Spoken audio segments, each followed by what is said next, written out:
dog, there's certain niggas who like to fight. Hell yeah. You don't mess with niggas who like to fight.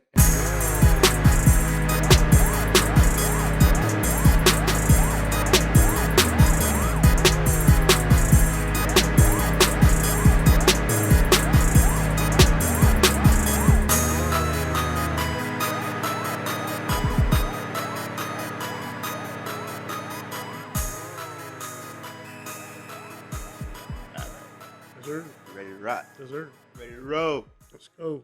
Episode 31 of the Fuck That Shit Dog podcast. Yes, sir. Reggie Miller. Clutch. 8 points. What? 7 seconds. Yeah, Shit. man. Hey, I just mentioned his name because he wore the number, but fuck Reggie Miller, dog. Pistons all day. Pistons all day. Like I said, I was a Joe Dumars, Isaiah Thomas fan. Real talk. Yeah, you talking about clutch. Joe D. He wasn't clutch in that 2003 draft, though. God damn. Darko motherfucking Milicic. Mm-hmm. God damn. All right, man. So before we start this show off, we gonna have to backtrack some shit we said last week. All right. Introductions. Oh yeah. Well, let me do the backtrack first. I'll backtrack. Because this ain't gonna take forever. We was wrong. Well, I was wrong about Bradley and Pacquiao. Mm-hmm. So Bradley won that first fight. It was a controversial split decision. Yes, sir. The next 2 times they fought, Pacquiao whooped his ass. And it was all unanimous. So, yeah. So I said that when I was like, Pacquiao got the judges. Nah, he don't got the judges. Nah. The judges be against that motherfucker. They stole that shit. Yeah. Mm-hmm. All right. But anyway, I'm your host, Veezy. Qurious. And we back with another one. That's it. Let's get to it. Hell yeah, episode 31. Nigga. Bunch of crazy shit on this one. Hell yeah, but we're going to start it off like this. Space Jam came out last week. Right. I watched it with the family. Did you watch it? Yeah, watched it last night. Now, I thought it was a decent movie. Mm-hmm. What you think? Me personally, I believe that it was way more entertaining than the first one. I don't see why people really tried to trash it. There was a lot of parts in it where... Now, mind you, last week we said niggas who hate LeBron already hate the movie. Oh, yeah. And you saw them niggas coming out in the woodwork. They them came out niggas quick. really turned into Roger Ebert. Yeah. Talking about... Bunch of bull. Man, this shit was trash, man. The storyline, nigga, y'all don't never talk about storylines or nothing else. The storyline, the right, nigga, it's The a acting. cartoon, man. Yeah. And it was like, if you was trying to say that Michael Jordan's acting was better than LeBron's, you smoked dope. They basketball play, they not actors. They not. I'm not comparing the two. But still, LeBron did a better job. If you really think about it, Space Jam 1 was whack. Now I want y'all to understand who's talking when he's saying this. This is the biggest Michael Jordan fan I know. Yeah, I'm a fan. Big fan. It was based on him retiring. There was like long drawn out parts of needless conversation. The it was baseball like shit. Yeah, it's like get to the game. Oh, they took the powers. Get to the game. But Space Jam 2 had a lot more than that. They had to assemble the team. They looked for him. I will say that, yeah, it was... Mm-hmm. Space Jam 1 was basically the Toons needing to search out Michael Jordan to help them. Mm-hmm. Space Jam 2 was LeBron and Bugs Bunny. Actually, LeBron searching for a team so he could play the game and save his son. So it's 2 different stories. Right. I don't even know why people comparing the 2. It was entertaining to me. Dog, they both was corny as fuck. Corny ass movies, corny ass acting. It's not going up for no Oscars. It's Bugs Bunny movie. Right.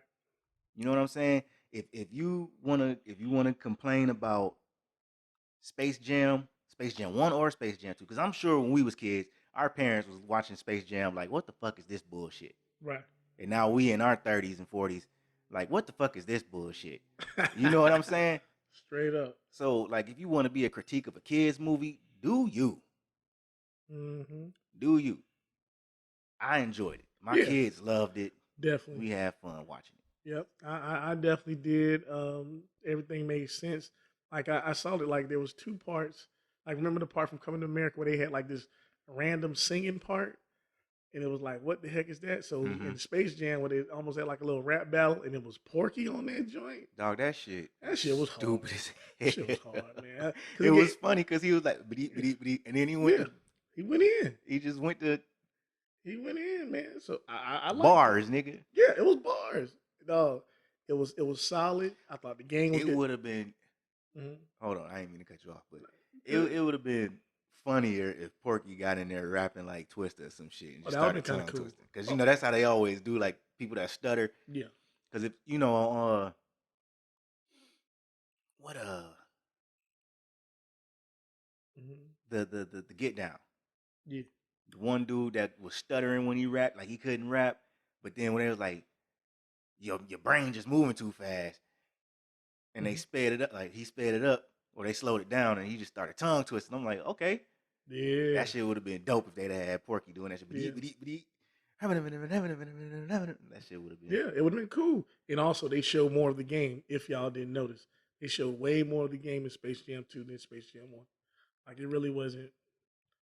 It wasn't really that. They showed some little sweet alley oops and all that. So, like I said, hats off to them for that. Much needed sequel. Good sequel. Nah, I'm gonna say this: the scoring in that shit was some bullshit. Oh, of course. Style points. This nigga got like 1,000 points. Style points. What? I'm styling on you. I gotta give it to him. Like, come on, man. Like, this is the shit y'all critiquing. It was meant to be dumb. It was meant to be dumb. But it was meant to be enjoyable, and I enjoyed it. Yes, sir. Moving on. Yes, sir. The Milwaukee Bucks win the NBA championship, keeping it in basketball. That was a little low. The Greek freak, Dianna. Much deserved. I'm a little tipsy, so I'm not going to even try to pronounce his last name right now. I'm going to fuck it up. Yeah, man. But Giannis won Finals MVP. Much deserved. Dropping 50 in a closeout game. 50. Yeah, 50. You got it. Yeah, man. I felt like their window was closing. It was like either shit or get off the pot. Like they wanted him to stay. They tried to keep their pieces together. They got Drew Holiday from the Nets, which was a great pickup, and they did their thing. I didn't pick the Bucks to win. I'm not gonna front like that, but I'm glad they won. It's good to see new faces be champions. It's kind of hard to see Chris Paul fall, but hey, the young man wanted it more. What you got on it? I agree. Wanted it more. I agree, and it pushes that narrative that Chris Paul is a choke artist. Sorry to say, I hate it. But yeah, I'm gonna tell you like this, because I work early in the fucking morning. I didn't get to watch much of the finals. I'm admittedly a highlights nigga this year. I watched the highlights, and I don't have nothing to say about how the game was played or who did what and what went wrong.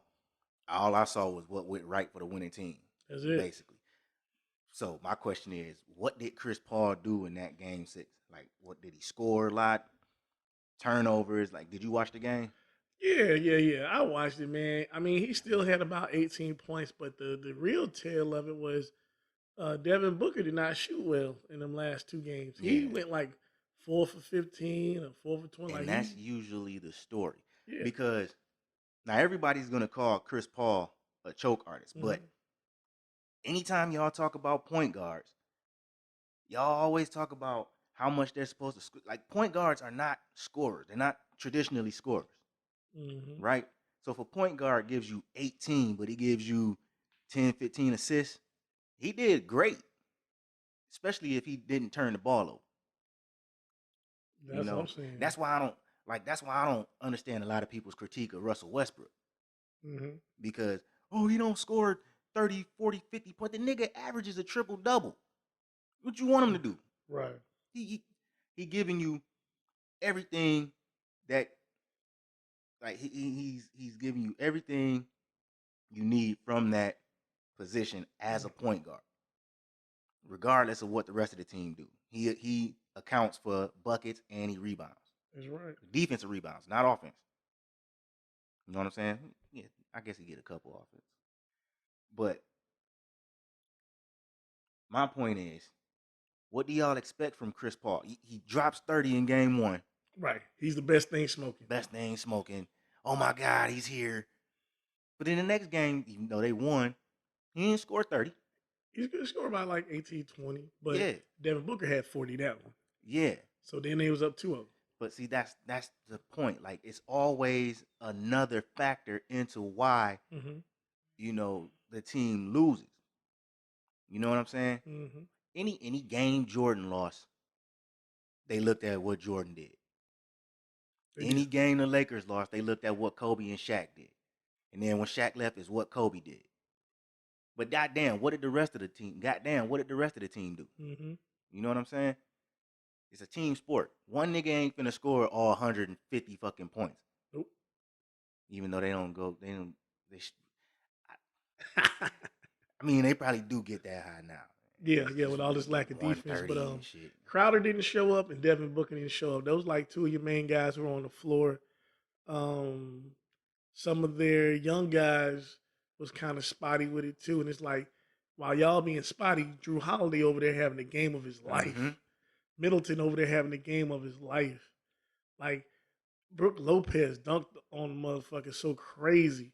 Like in that last game, like it was niggas play like they want to win. They played like they wanted to win, and it was like basically seemed like the Suns were trying to play not to get embarrassed, or they were just trying to survive, not like they wanted to win, just trying to survive. So I enjoyed the finals. The team I was going for didn't win, but salute. The team I was going for wasn't in it, so yeah, I was. Yeah, I wanted the Suns to win. Like I called Suns in 5. Kind of jokingly, but I was kind of serious. But yeah, my real guess would have been more Suns in 6. But it was actually Milwaukee in 6. And they from what I said, the game that I actually did watch, Milwaukee looked good. Right. They looked like the team to beat in that series. You know, and it's always when you always see a team's, I guess, resolve when they win that first road game. Because you're not gonna, if you never win a road game in a best of 7 series, that means that game is going to 7. Right. One team, like if you're an away team, you have to win a road. If you're the lower seed, you have to win a road game to win. You know, so hey, shout out to the Bucks, man. Yeah, man. Like I said, one thing though, what this proved though is my theory. My theory is always right. If I pick if I pick one team, nigga pick the other team. The other team gonna win, guaranteed. Well, let's get this one for Giannis and the Bucks. Shout out to the Bucks, man. Now, looking ahead to next year, they got the Nets, of course, as the favorite. The Lakers up there. Who else you see making a run for it? Outside of those two obvious still teams? The Sixers. Will the Sixers look the same next year? If they keep all their pieces. The Hawks were a nice surprise. If somebody lands Lillard, that can fuck up a lot of stuff. But I would hope that Lillard goes to a contender as opposed to somebody where they have to build around him again. So we'll see. But, I think he can really shift some things. And also time is ticking on the Nets. If the Nets don't produce in a year, they're breaking that whole shit up. More than likely. Period. Period.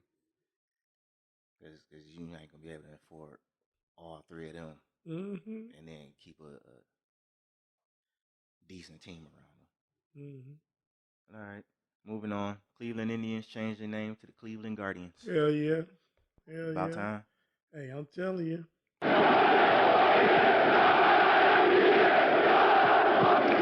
That shit was long. What the fuck does that say? It says supporters. Oh, okay. But the thing is this: if you want to do away with racism, so to speak, do away with all facets of it. The goofy ass name. If you don't like being called the Indians, change that shit. Redskins, change that shit. Just like they're supposed to. Right. But see, this is how far behind the NFL is on things like this. Mm-hmm. This shit popped up out of nowhere. They was the Indians yesterday. Yep. Now they the Guardians. Right. In the middle of the baseball, like these niggas are playing baseball now. Yep. Like, hey, team, y'all are no longer the Indians. We're the Guardians now. We got new uniforms and everything. Middle of the season, done. Put that shit on. Nigga, the Redskins changed their name from the Redskins to the fucking football team last year. Still ain't got a name. Yes. How hard is it to pick a fucking name? You in DC. Pick something that's motherfucking central to DC. Change your name. Y'all got the Nationals. That's baseball. Right. The basketball team, they used to be the Wizards. Bullets. They're not the Wizards, which don't make no fucking sense. But it was the Bullets. It was the Bullets, which made more sense because that's how America took over. Goddamn, every that's how white people took over America with them pistols, nigga. The muskets. Yeah. So you got the Bullets, and then the Wizards, whatever. Change the fucking name. That's it. You know what I'm saying? Goddamn. Call yourself the Washington Go-Go's, nigga, and keep it moving. Call yourself the Washington Soul or some shit. Ain't just like that. That's simple. Something. But yeah, shout out to Cleveland. That's the only time that's probably the only time you ever gonna hear me say them words. Cause like, hey, y'all still the Cleveland baseball team. I don't like the squad. Fuck y'all. Tigers all day. But yeah, moving on. WBO orders welterweight title fight between Terrence Crawford and Sean Porter. Let's get it. This is my thing here. This is very exciting. Because we've seen what Errol Spencer's done against Porter. It'd be nice to know what Crawford can do against Porter. And I mean, not to say, and the sad thing is, this is what they said they didn't want to do. They didn't want Sean Porter to be the measuring stick as to what these other guys can do, because he's a champion in his own right. But this is a great matchup, and I think it's gonna be a tough one. It's gonna be a tough one, man. But I think there's something about certain niggas though. Crawford is a nigga that likes to fight. That's one thing. Niggas who like to fight, you stay away from them. You said this on like the first or second episode. Yeah. Dog, there's certain niggas who like to fight. Hell yeah. You don't mess with niggas who like to fight. So, it's going to be a good one. Has a background of beating niggas' asses before he started boxing. Yeah. Like, this is what he does. Like, he is into that shit. Trading. I'm kind of excited to see this fight. Yeah, it's going to be a great one. Let's fucking, come on now. Let's get past Errol Spence and Manny, Terrence, Sean Porter. Because I honestly believe Terrence Bud Crawford is going to destroy this nigga. I know. I don't think lightly of Sean Porter. Yeah, I just personally think Bud is going to destroy every nigga that gets in the ring with him. That is my belief. Yeah, that's how much I fucks with that nigga. He's nice. I just believe he gonna fuck Sean up. He gonna catch him. I don't think Sean Porter is a bad fighter. No. I don't think he's whack. That's just no. Any nigga that steps in the ring with Bud, I believe he's getting destroyed. This is my thing about him. He's fast. He's not necessarily just a counter puncher. He has great offense. Yeah. And he's got power in both hands. And like you said, he likes to fucking fight. And he likes to fight. Like I said, man, a nigga like Sean Porter just going there with his head. Hopefully he can headbutt you, hit you with an overhand right. And he's got some skill, but he's into that brawling shit. And it's like, yeah. I don't know. Like I said, it worked against Errol Spence. He kept Errol Spence on his toes. That was the closest Errol Spence fight I've seen. And if it wasn't for him making him go down in one of the rounds, it could have been a draw. So I think Terrence Crawford will do better. Much better. Mm-hmm. But like I said, let's get past these 2 fights. Yes, sir. And the next shit, it's got to be Bud versus Spence. That's all I want to see. Make the fucking shit happen. That's it. And guess what? I heard that this is gonna be his last fight under who's he with now? Aaron. Once he gets the fuck away from him, nigga sign with Al Heyman. Let's get this shit popping. Get it popping. Let's get it popping. Moving on. Yes, sir. Craziest shit I ever fucking heard. Anti-sex beds are to be installed in the Olympic Village in Tokyo to deter athletes from having sex. The most retarded shit I've ever heard. Ever. Bruh, when has the lack of a bed ever stopped people from having sex? I'm telling you, all you need is a little bit of space and a curtain. Shit, straight up. Turn around, bend over. Let's go. That's it. That shit hard, ain't it? Ding, ding. Let's get to it. Hey. Moving on. It's just like that's dumb. What? Like, yeah, dog. Anti-sex beds? Like you gonna make niggas sleep on cardboard? For what? Get the fuck out of here, dog. Like y'all, I don't know what the fuck going on in Japan, man. Y'all just be thinking too damn much. I'm telling you, too damn hard. Else to do. Like whatever. Mm-hmm. And it's related to COVID shit because they don't want people, you know what I'm saying, in close quarters like that. They really do, that's the reason they don't want the athletes, you know, mingling like that. They don't want them fucking and spreading COVID. Since that's what's spreading COVID. Yeah, whatever. Pillaging vagina. But related news, Coco Golf had to drop out of the Olympics because she tested positive. Crazy. Which, you know, that sucks because, you know, everybody black. Tell me, that's what I'd have we're been rooting for her. Definitely. Her and Naomi. Definitely, man. Fuck this virus. Because I don't think Serena, she dropped out of the Olympics too. Mm-hmm. That was a while ago. Right. Well, she had a leg injury, so you know. So we got to chill.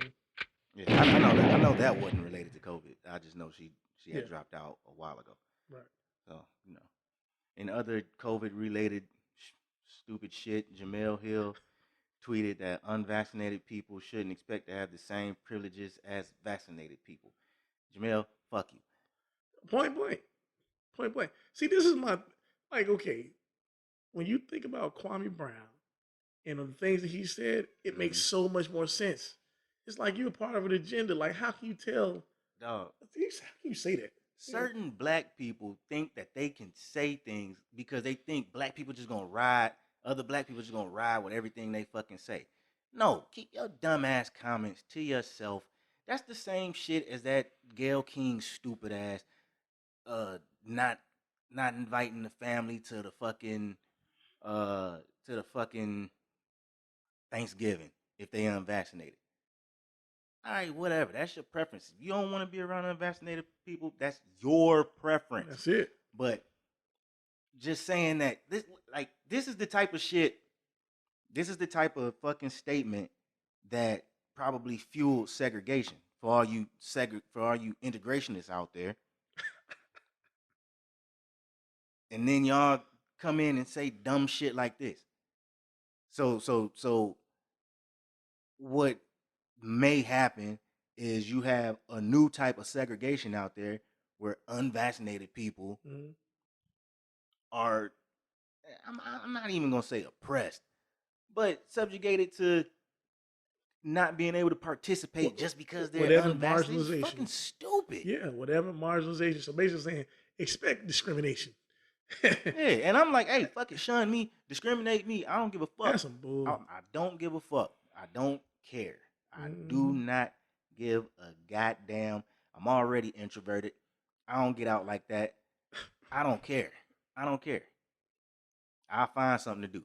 I've done it my whole life. That's it. Ain't nothing new. I will find something to fucking do. I'm not mad at social distancing. Fuck that shit. Let me get my mask. Fuck all that. Mm-hmm. And next we got Maria Taylor leaving ESPN. So with all that fuss about Rachel Nichols' comments, and it's like I thought they had offered her some money or something along those The lines. last And thing I saw was like 3 million. like 3 million. So it's like after that you still leave. So why did they Did put a she reason? make the fuss? No, everybody else made a fuss about it. She didn't even make a statement Yeah, I about it don't until think she later. gave a shit. Yeah, she didn't even make a statement about it. Like, Steven Jackson commented, a couple other people commented, but she didn't even release a statement. Because it ain't like it was something that was said to her. It was a conversation about that her. was leaked Yeah, a conversation leaked about her. with a hot mic. And I think and Jalen Rose's daughter spoke on it. Mm-hmm. And isn't that her stepmama? Like, Ooh. ain't Rachel Nichols and Jalen Rose married? No? I don't know. Maybe. Okay. I'm gonna say like your stepdaughter. No. He married to one of them news reporters. He married to the chick that LeVar Ball was like, stay in your lane. Oh. I don't know. He married to some white woman. Yeah, that's it, basically. But so yeah, everybody else made comments about it. She didn't say nothing about it. And then she announces that she's leaving. So interesting. Oh, maybe she got a better job offer. Couldn't come to. Maybe she wanted more money, and ESPN was like, maybe not. Maybe not. All right. So, tell me what you think about this. Mm-hmm. And I'll tell you what I think. Mm-hmm. So Deion Sanders, Coach Sanders, walked out of a media day event. He didn't leave the entire media day. Right. He walked out of a specific interview after this white reporter refused to address him as coach. He persistently referred to him as Deion, even after being told or asked not to. Right? Right. So, to me, I'm like, yo, that's blatant disrespect. If I, in a formal setting, like an interview, whether it's, a sports interview or whatever, if somebody says, please address me as such and such, address them how they want to be addressed. You know what I'm saying? And of course, Deion, and I'm saying Deion because this ain't no formal setting. I'm not speaking to him. This is who we're talking about, right? He said, you wouldn't call Coach Saban Nick. You wouldn't call him Nick as if you didn't know him. Now, if you grow that relationship where you interviewed him multiple times, and now he's familiar with you, and it's okay to call him Nick, you probably do. Right. But he's like, well, I call Nick Saban Nick. Yeah, I call him Nick all the time. Shit. So he was like, treat me like you would treat Nick Saban. He was like, all right, Deion. He got up and walked out. I love it. Interview over. I'd have did the same thing, dog. You're not finna disrespect me and then expect me to sit here and answer your fucking stupid ass questions. I don't even give a fuck what you want to know now. At all. I don't care. So quick story. I was playing cards the other day. Notice I'm not the greatest cards player. I know that to be fact. Yes, sir. So there was this chick there, right? And this chick, one person I was pretty familiar with, they was calling me by my last name. This chick I don't know, she started to call me by my last name because the other person was. And they kept saying, Buds. And I was like, bitch, don't keep calling me by my last name because number one, I don't know you like that. And we not cool. Like, you better say Ronnie. Or you know what I'm saying? Don't try me like that. So this shit like, oh, she got alarm. But I'm like, dog, I say that, be like, man, don't overstep your bounds. If you're not familiar with the person, respect what they want to be called. Right. And it's like, some people just like cross that line. It's like, dog, and ain't nobody beyond reproach. So that dude should have called Deion Coach. If that's what he want to be called, call him Coach. Yeah, I want to be called Ronnie, call me Ronnie. Don't call me Buzz. Only niggas that I know for years, only top of years, call me by my last name. And even then, I don't even call you. That's what I'm saying. Like, dog, because it's like she said that shit like 20 times in like 30 seconds. I was like, ho, stop it before I cuss your ass the fuck out. And it's like, oh, the black man's getting upset. Yes, he is. Yep. I'm getting mad. This is a white chick? Yeah. You know what I'm saying? She was about to go. No, She was about to get in victim mode real quick. Oh my God. Telly's like, I didn't know. That's not what you in the card. Like, what the fuck? Like, man, look. Why the hell? I don't know you. You know what I'm saying? So, like, yeah. So, you know, like I said, address people the way they want to be addressed. Yeah. Or don't address them at all. Like, that was clear disrespect that reported to Dion. I saw that little clip. Like, oh, it's ridiculous. I would love to see somebody do that to Nick Saban, though. Hey, Nick. If Nick Saban walks in there and says, excuse me, don't address me as Nick. Nick, okay, coach.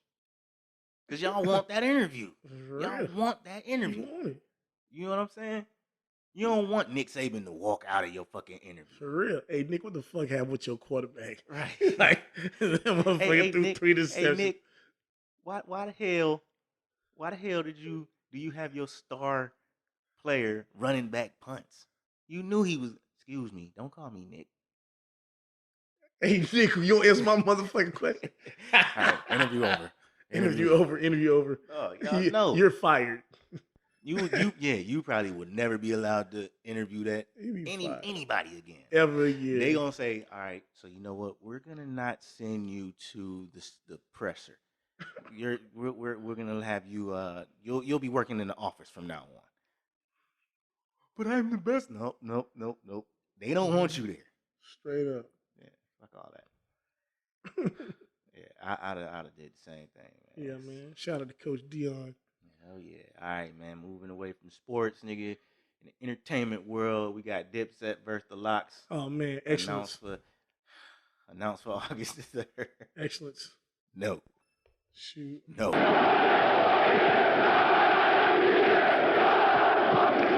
Guess what? Hey, man. Nigga, nobody. Great groups. Yeah, they both are. They both are. Let me start this by saying Dipset and the Locks, both great groups. Now, Dipset, as a group, as a record label, something that the Locks can't claim, because D-Block ain't do shit. Nope. Did a couple compilations. D-Block ain't do shit. Like my partner said. Dipset is eons above, past, ahead of the Locks. When we talking about hits, nigga, this is why I'm kind of through with Verzuz, because they move the fucking goalposts for niggas like Jadakiss. Mm-hmm. Jadakiss versus Fab. Right. Fab got 20 hits, definitely. Fabulous. Jada don't got 20 hits. Why you doing? Because he didn't play 20 hits. He played mixtape shit in that Verzuz. It's got great features. True. He still played mixtape shit. This nigga played mixtape Verzuz. Yeah. Not granted he won, but that's the crowd that they had. Bunch of rap niggas that only rap. That wasn't one of them verses where you're gonna have, like, say if you had a Chris Brown. All right, let's say you had Teddy Riley versus Babyface. Okay. If Babyface would have got in there, okay, that's a bad example. If Teddy Riley would have went in there playing nothing but his B-sides, you think people would have been like, oh yeah, Teddy won that shit? I wouldn't have, and I thought he won this one. Right. I mean, you got We Gonna Make It. Put your hands up. Why? You got Why. I mean, he's dropped at least 6 to 7 solos. Not necessarily any real clear Billboard 100. Exactly. This is my point. Okay. Dipset has you got Cam's discography by itself. Right. Joel's got, you can throw 5 of them in there. 2 albums. You can throw 5 songs in there. I'm gonna say Capo. What you talking about, Jim Jones? Jim Jones, thank you. Jim Jones, He got some great he albums been too. dropping music. Been still dropping music. You know what I'm saying? And he's got hits. Summertime. Was it summertime in the Yeah. and then We Fly High. We Fly High. Balling. Dog. Balling. Yeah, that's the same song. Yes. Got good music. Mixtape songs from the Locks and features are not. Dipset can play nothing but Dipset songs. They ain't got to play no features. Not a single feature. The only features they gonna have is songs that they featured on with each other. The Locks can't do that. I don't know. You don't know what? I mean, they got plenty of dog. Sheik got at least like 5 albums. Sheik Luch. You can say what you want to. Sheik is nice. Sheik Luch. Yes, Sheik. Name me nice. one Sheik Luch song that a crowd that Dipset is going to bring into Verzuz is gonna know. Dipset worldwide. Locks worldwide. They do shows across. Well, anyway, Good Loving. I think it's like Good Loving. I think that's Sheik Luch. So that's off of Silverback Gorilla. I can't hum it right now. But Styles P got a zillion projects. Yeah. Jada got projects. See, when you say a zillion projects, when we talking about mainstream albums. No, we talking about mainstream. I'm saying when we talk about mainstream albums. That not just Gangsters and Gentlemen. Cult Locks fans are gonna know. Well, okay. Well, because you're gonna have Cult Lock fans running around saying the Locks beat. That's how Fab lost to Jada. Mm-hmm. All the Cult Locks fans came in and said he won off the mixtape shit. But it's supposed to be a battle of hits. That's what Verzuz is supposed to be. Well, if you want to say a battle of hits, I mean, the Locks literally have 3 albums total, 3 legit studio albums. We Are the Streets is a classic. You maybe got 4 songs off of there. Name them. Breathe Easy, Fuck You, Wild Out. You say Recognize. That's what DJ Premier. So that's 4 songs off of there. Second album, that was like America is Beautiful, Something But Ugly. They just dropped that like a couple years ago. That was terrible. They had a song with Gucci Man. I'm gonna tell you what's gonna happen. The Locks are gonna play all the posse cuts that they're on. Mm-hmm. They're gonna play a bunch of Bad Boy songs that they did with Biggie. Well, they're gonna play All About the Benjamins. They're gonna play songs like that because those are their hits that they're known for. But they got a lot of music, so we could be looking over some stuff. But this is the point that I'm making. Mm-hmm. They have to pull from that bag to even be able to contend with Dipset, who, like I said, can play only their hits. They don't have to play a single song that an artist outside of Dipset is featured on, unless they got a singer on the song. True enough. But a song with a rapper, they don't even have to play. They don't got to play none of Jewel's songs with Weezy. No. They don't have to play a single one of them songs, and they'll easily wash the Locks. Easily. Well, I'll check it out August 3rd. I will too. And I'm saying all this to say everybody in the hip-hop world wanted Dipset versus fucking G-Unit. That's the battle. That's the only battle. When you talk about Dipset, you talk about G-Unit. When you talk about G-Unit, you talk about Dipset. Am I lying? No, not at all. No, 2 respective movements. The Locks are the Locks. And they weren't necessarily a movement. Like, they're 3 nice-ass niggas. The Locks is, to me, you couldn't get... Best 3-man group of all time. You couldn't get motherfucking... The Locks is, we can't get Bud versus Errol Spence, so we're going to give you Bud versus Sean Porter. That's a great metaphor. The Locks is dope. Don't get me wrong. But the Locks ain't G-Unit or another label / group that can hang with Dipset. that can pull, that can do what Dipset can do. Sean Porter is dope. He ain't Errol Spence. He already lost to him. Right. And he ain't a champion. That's right. Bud Crawford don't gain nothing from beating this dude. No, he don't. So, just to bring it back, I'm going to watch it just because I'm a Dipset fan. You know what I'm saying? Mm-hmm. Even Pink wearing Cam. That was my nigga. Even though I clowned the hell out of him for wearing pink. Mm-hmm. So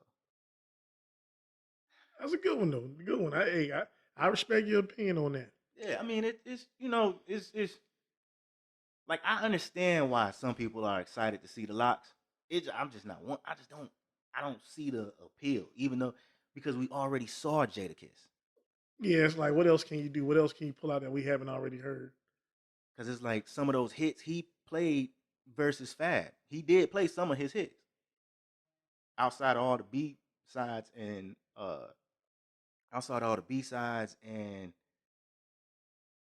mixtape shit. Yeah. But I mean, you'd be like, okay, that's 20 years. So I mean, Locke's been in the game since 98, 96.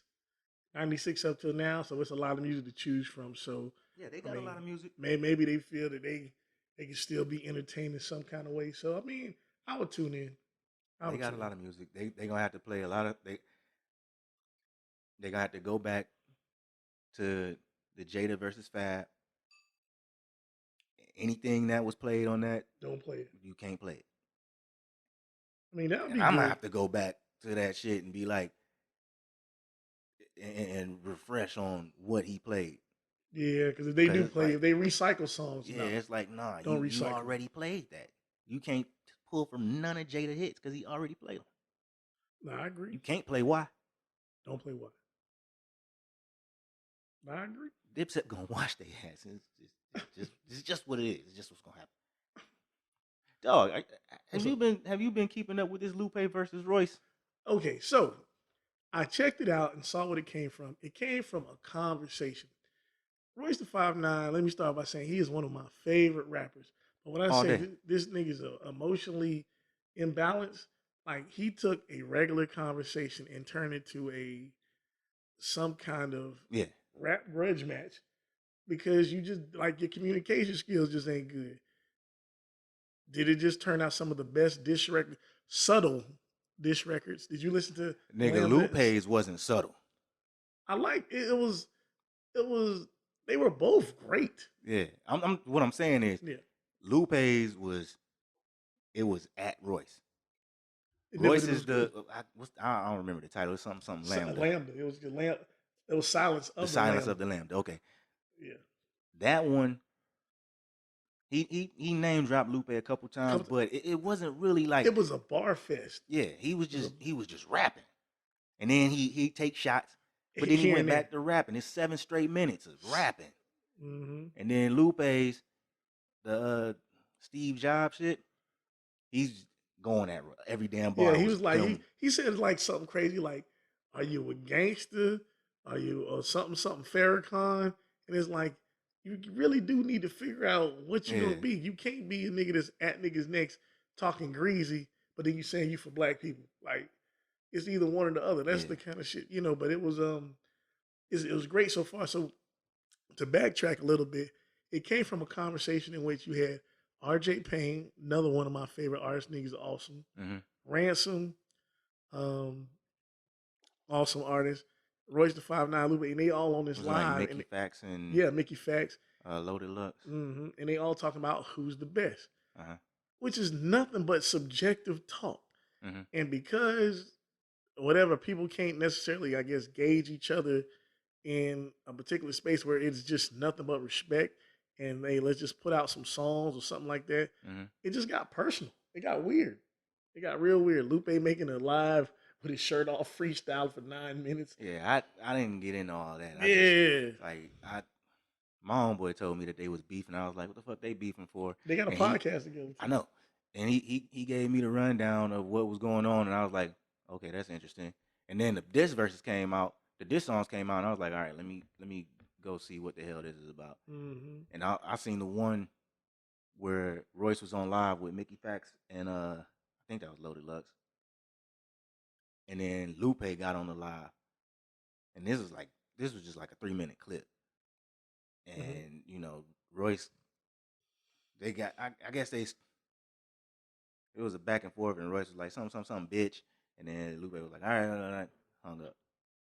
Mm-hmm. Well, so I like the records. I like that they weren't they were intellectually good diss records. Like both niggas can rap their ass off, and it that wasn't. nigga Lupe said, Yeah, what did he say?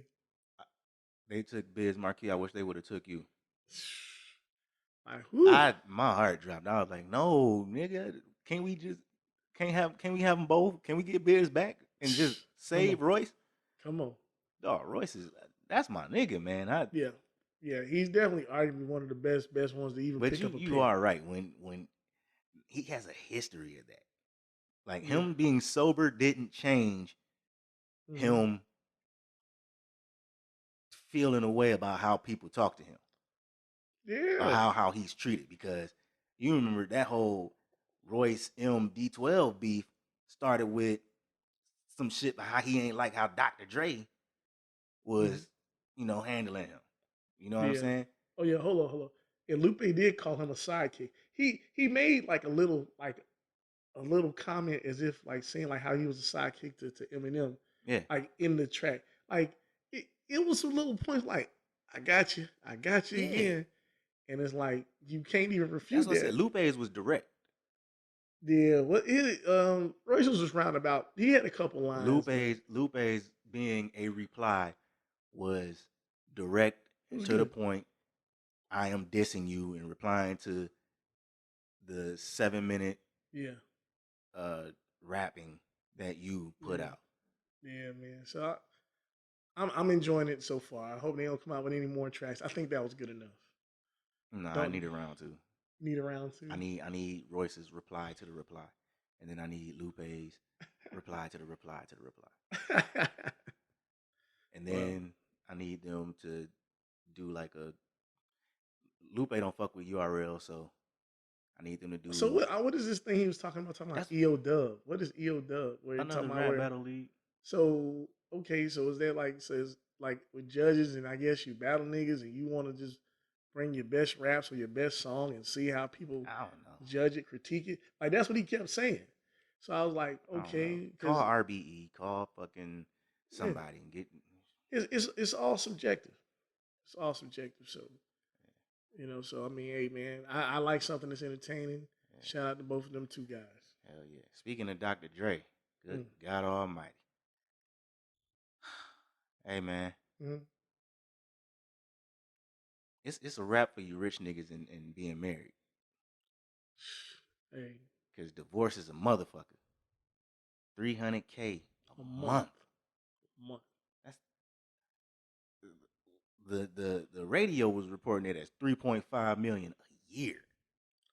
Man, look. Oh. And you know what? This was not in the studio with me cranking out beats since motherfucking 1988. Hey, talk that talk. And there's some women out there that really believe this paper. This lady might be entitled to it. She's entitled to everything. I gotta give you 3.5 a year. You ain't signed that Beats contract.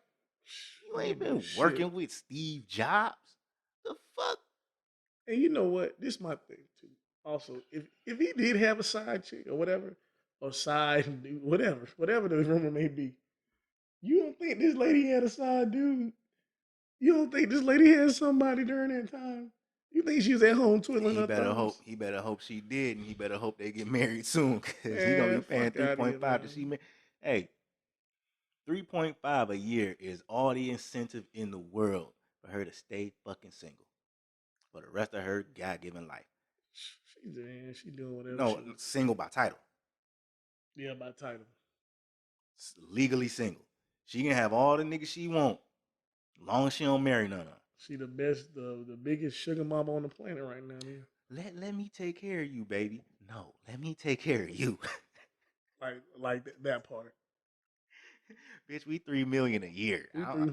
No, you keep your little trinkets. Mm-hmm. I'm buying you a drink. What? Oh, Nicole Young, Jeff Bezos' ex-wife, Bill Gates' ex-wife. Sugar mama life. Hey, hey, don't I want to see bet none of they y'all in the DMs club. was blowing up. Don't want to see none of y'all in the I club. know they got to lock their shit. Like, I'm tired of this. This shit popping. Just tired of this. Well, hey, I mean, to each his own. But I still think it's just too much. And then, like I said, all their kids are grown. What you need 300,000 for? That don't even make sense. What math And you makes know that what? make sense? You know what they like to say. Just a way of what is it? Quality of life. Quality of life, it just Fuck can't go that down. shit. It's crazy. Your quality of life can go. You're not married to me no more. Can't You go down. wanted to leave me. Right. Your quality of life is whatever you subject yourself to. Why do you need my money because you want to leave? Well, Fuck that. well, in essence, man, it seems like because people, If a woman filed for divorce, yeah, unless she getting beat, then she don't. If you file for divorce, you should fall on whatever the hell you have. yeah, You can't leave me and take my shit. I hate that fucking rule. I hate that shit. it's crazy, How but do you leave but me and take my shit? in essence, you have this amount of money that's sitting there, this big ass pot, and this person's just basically saying, "I'm ready to throw in the towel," and it's like I've been waiting to throw in the towel and leave your ass Hell yeah. and get paid and do nothing for the rest of my life, like. And some women still think that's an honorable thing to do. No, fuck that. Fuck that. Moving on. Kanye West Donda was supposed to drop today. Have you heard the song off there? Hmm? Have you heard the song off it? I Off saw Donda? the Sha'Carri Richardson commercial with the one song on it. Okay. How'd it sound? It sounded pretty decent. So somebody said he's back rapping like he's supposed to be rapping. So I don't know. I've heard it I haven't before. heard a single bar he rapped. So it was like a chorus. And Well, it was some auto tune on there. Life of Pablo was the last decent one I heard. Like I said, those little gospel joints or Christian joints were okay, but the last one that I thought was okay was Life of Pablo. So, I mean, hey, the jury is always out on a Kanye West project. Mm-hmm. Definitely. Still waiting on it. Still I'm still waiting. gonna listen to it. And that's the thing. He got our ear. You want to hear what craziness? Because the nigga is a genius. Hell yeah. Fashion sucks. Yeezys are trash, but he can make some music. What's trash? Yeezys? Oh yeah, okay. I thought you said he's trash. I'm like, man. Oh no. He's not trash. No, Yeezys. The Yeah. foams? Yeah. The fuck? Yeah. Yeah. I won't see me purchasing those anytime soon. Hell no. But yeah, any album Kanye drops, I don't care what it is. I'm listening to it because it's Kanye, and then I'm gonna determine whether I like it or not. Damn. But he's gonna always get a spin from me, so it really don't fucking matter. It serves its purpose. Niggas are gonna listen to his shit. He gonna get his spins and he gonna get his streams, and that's all that really matters. Man. You know how much sucky music it take for niggas to stop fucking with Kanye? Shit, he at least a couple Because albums in a even row. if his album suck, he gonna produce something for somebody else that's gonna be a fire. fucking classic. So niggas is still he did that for him. Even if his last album did suck, his next album probably gonna be better because he just did that. Yeah. So yeah, Kanye is always gonna get a spin. spin. Gotta ask you a question. So okay, when he did like the little seven song album series, like with the Ye, when he did Ye, I thought Ye was straight. Ye was straight. I thought Kids See Ghosts was straight. Daytona, I liked it. Daytona was definitely awesome. So I mean, it's like the Nas track shit records. was The Nas was highly forgettable. Highly forgettable. He did somebody else. Tiana Taylor was. I didn't even listen to that. But the songs was too short. Yeah. But I mean, he at least 3 albums were fire. Though. 3 albums, so it's like he still creatively can crank out some greatness. And even in the Christian joints, they sounded good. I just don't want to hear the little gospel music or Christian music all the time. But it was good from what I heard though. Yeah. So he's creative genius. Mm-hmm. So we back on this. We touched on something last week where somebody said uh,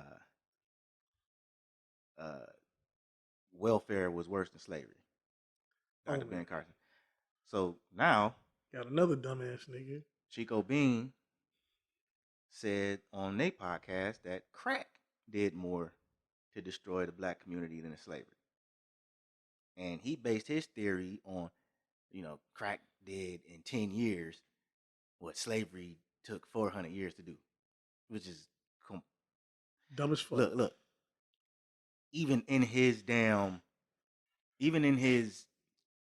justification, nigga, 400 years. Slavery happened 400 years ago, and we still feeling the effects of it. The only reason crack was able to do what it did is because slavery had already done what it did. Right. The reason black people are where they are today will and always be because of slavery and the effects that shit psychologically trickling down to the descendants has done. Nigga, black people in America who weren't slaves are affected by slavery. Whose ancestors weren't slaves are affected by slavery as soon as they cross these borders. Because once you get here, they don't give a damn where you came from. You black. And they will treat you as such. Mm-hmm. You know what I'm saying? All that shit trickles down. They might not have the psychological, issues and effects from it. But like when Africans came over during the redlining era, they got redlined too. They don't give a fuck that you African. You black. You can't live here. Can't live here, period. We won't loan to you because you live here. You black. So just like that. Nothing.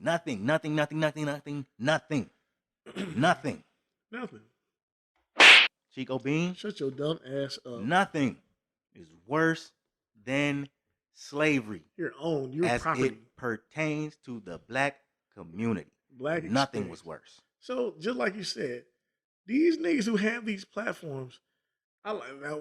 One of the things you said, shut the entire fuck up. Like shut the fuck up. Like what in the world is wrong with you? Like number one, you're a comedian. All right, tell jokes, nigga. Do not try to have any kind of. I'm not gonna say that. Well, okay. I'm not gonna say just tell jokes because that's shut up and dribble. Okay. You know what I'm saying?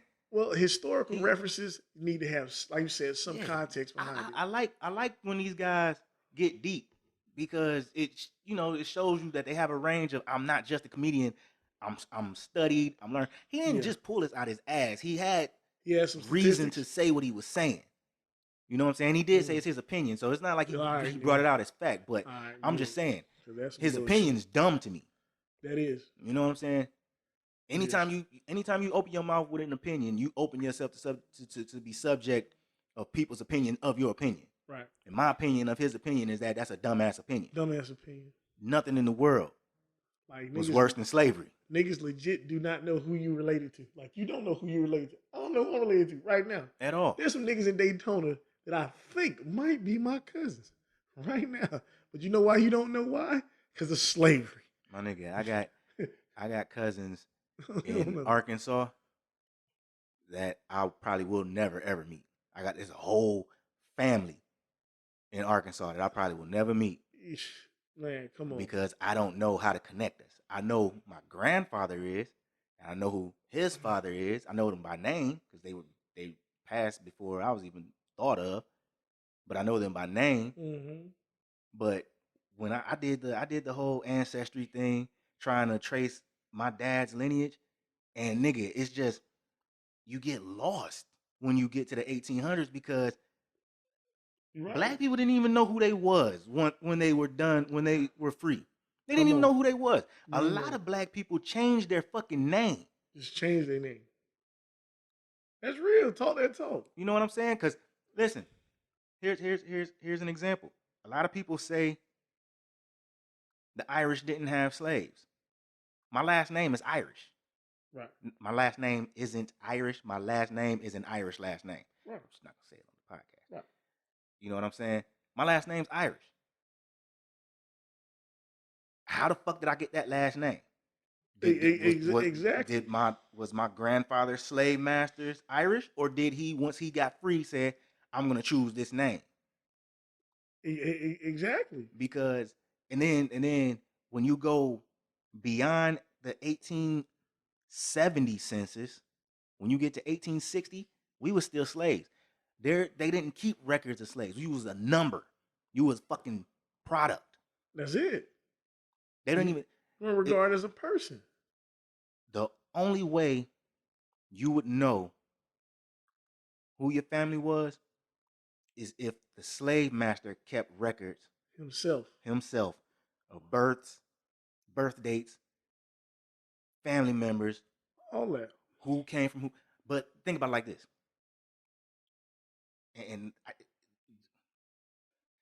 this right here is testament to how fucked up slavery was for black people. When you breed dogs, right? Mm-hmm. Me even saying when you breed dogs and comparing that to slavery, right there shows you it's fucked up. Fucked up. When you breed dogs, if you bred dogs, I'm not a dog breeder, but I know dog breeders. When they breed dogs, they have certificate of the lineage, who the dad, who the sire was, who the mom was, and so on and so forth. So you can, right. It shows that pedigree. Your slave masters would have had to keep that, and I imagine they did when they were selling slaves. And maybe, and who's to know if they did it correctly? Yeah, you know I'm pretty sure they were thorough if they was trying to get their money. Yeah. I mean, at times.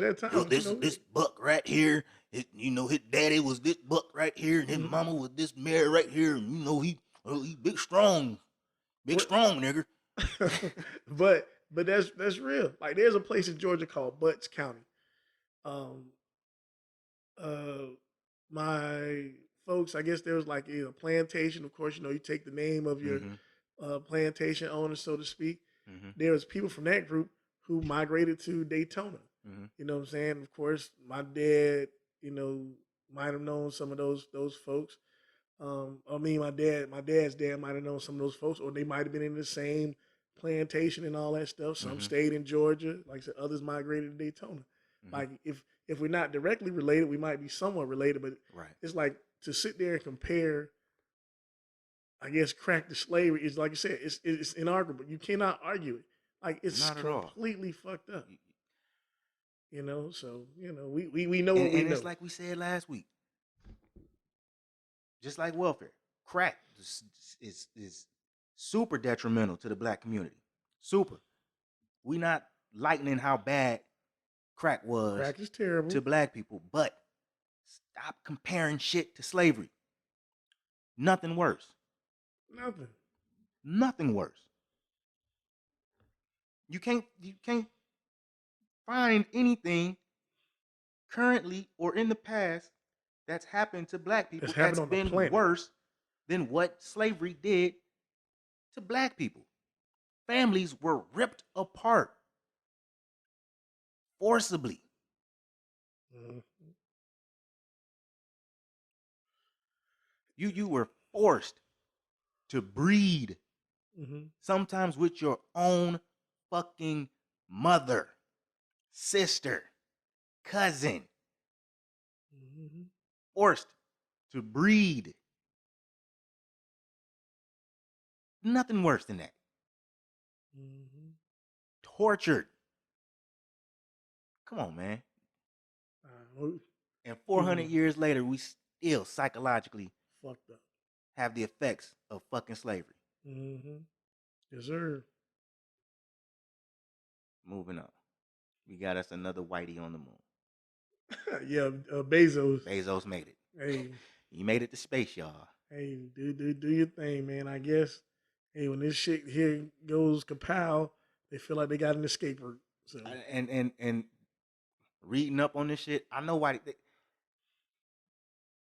they about to start charging people to take little trips out of space, like a roller coaster ride. So the Virgin shit, the Virgin Galactic, Right. they got reservations. Like right now, they got like 600 tickets reserved for people to ride. And you know how much them tickets cost? How much? $250,000. So people spending $250,000 a pop to get in the damn spaceship and then have a little 90-minute trip outside. They ain't even really going to space. They're going to like outside of space so you can actually see the planet. Like, I don't know what's part of the atmosphere it is, but it's just like 50 miles above sea level. Well, 50 miles, 50 miles of altitude. Right. 65 miles, yeah. That was Bezos went 65. Branson only did 50. Oh, okay. Yeah. So, yeah, but they doing it to sell tickets. To what point and purpose? Whatever. I guess you gotta pay for that rocket somehow, right? How much that shit cost? Whitey on the moon, y'all. Check this out. So, all right. Have you gotten like an email where somebody tried to blackmail you for saying like they got videos of you and shit? Videos doing what? Like, I don't know. It's all right. It's some shit that's going on where people been getting emails or inboxes on Facebook and Instagram, or people coming in and like they'll text you or they'll email you and say, I hacked your account and hacked into your camera, and I have videos of you doing stuff to yourself. And if you don't send me money, I'm going to send this to all your friends and your family. Yeah. So the U.S. and allies are accusing China of doing that, of hacking Microsoft and blaming them for these ransomware attacks. Because that's what it is, ransomware. They email you and they'll say, we hacked your shit and we got video of you. I mean, it's crazy. Hey, I was on Reddit and it was like a teenager asking for help. Like, yo, this dude hacked me. He asked me for like $600. I'm like, I don't know why you think you would get $600 from a 13-year-old. But he was real dilly asking for help. Like, yo, they got video of me. Help, what do I do? And motherfuckers like, you have to talk to your parents to let them know what's going on. Hey, shit crazy. Oh, I can see that happening. There's so many scams out there, man. So many scams.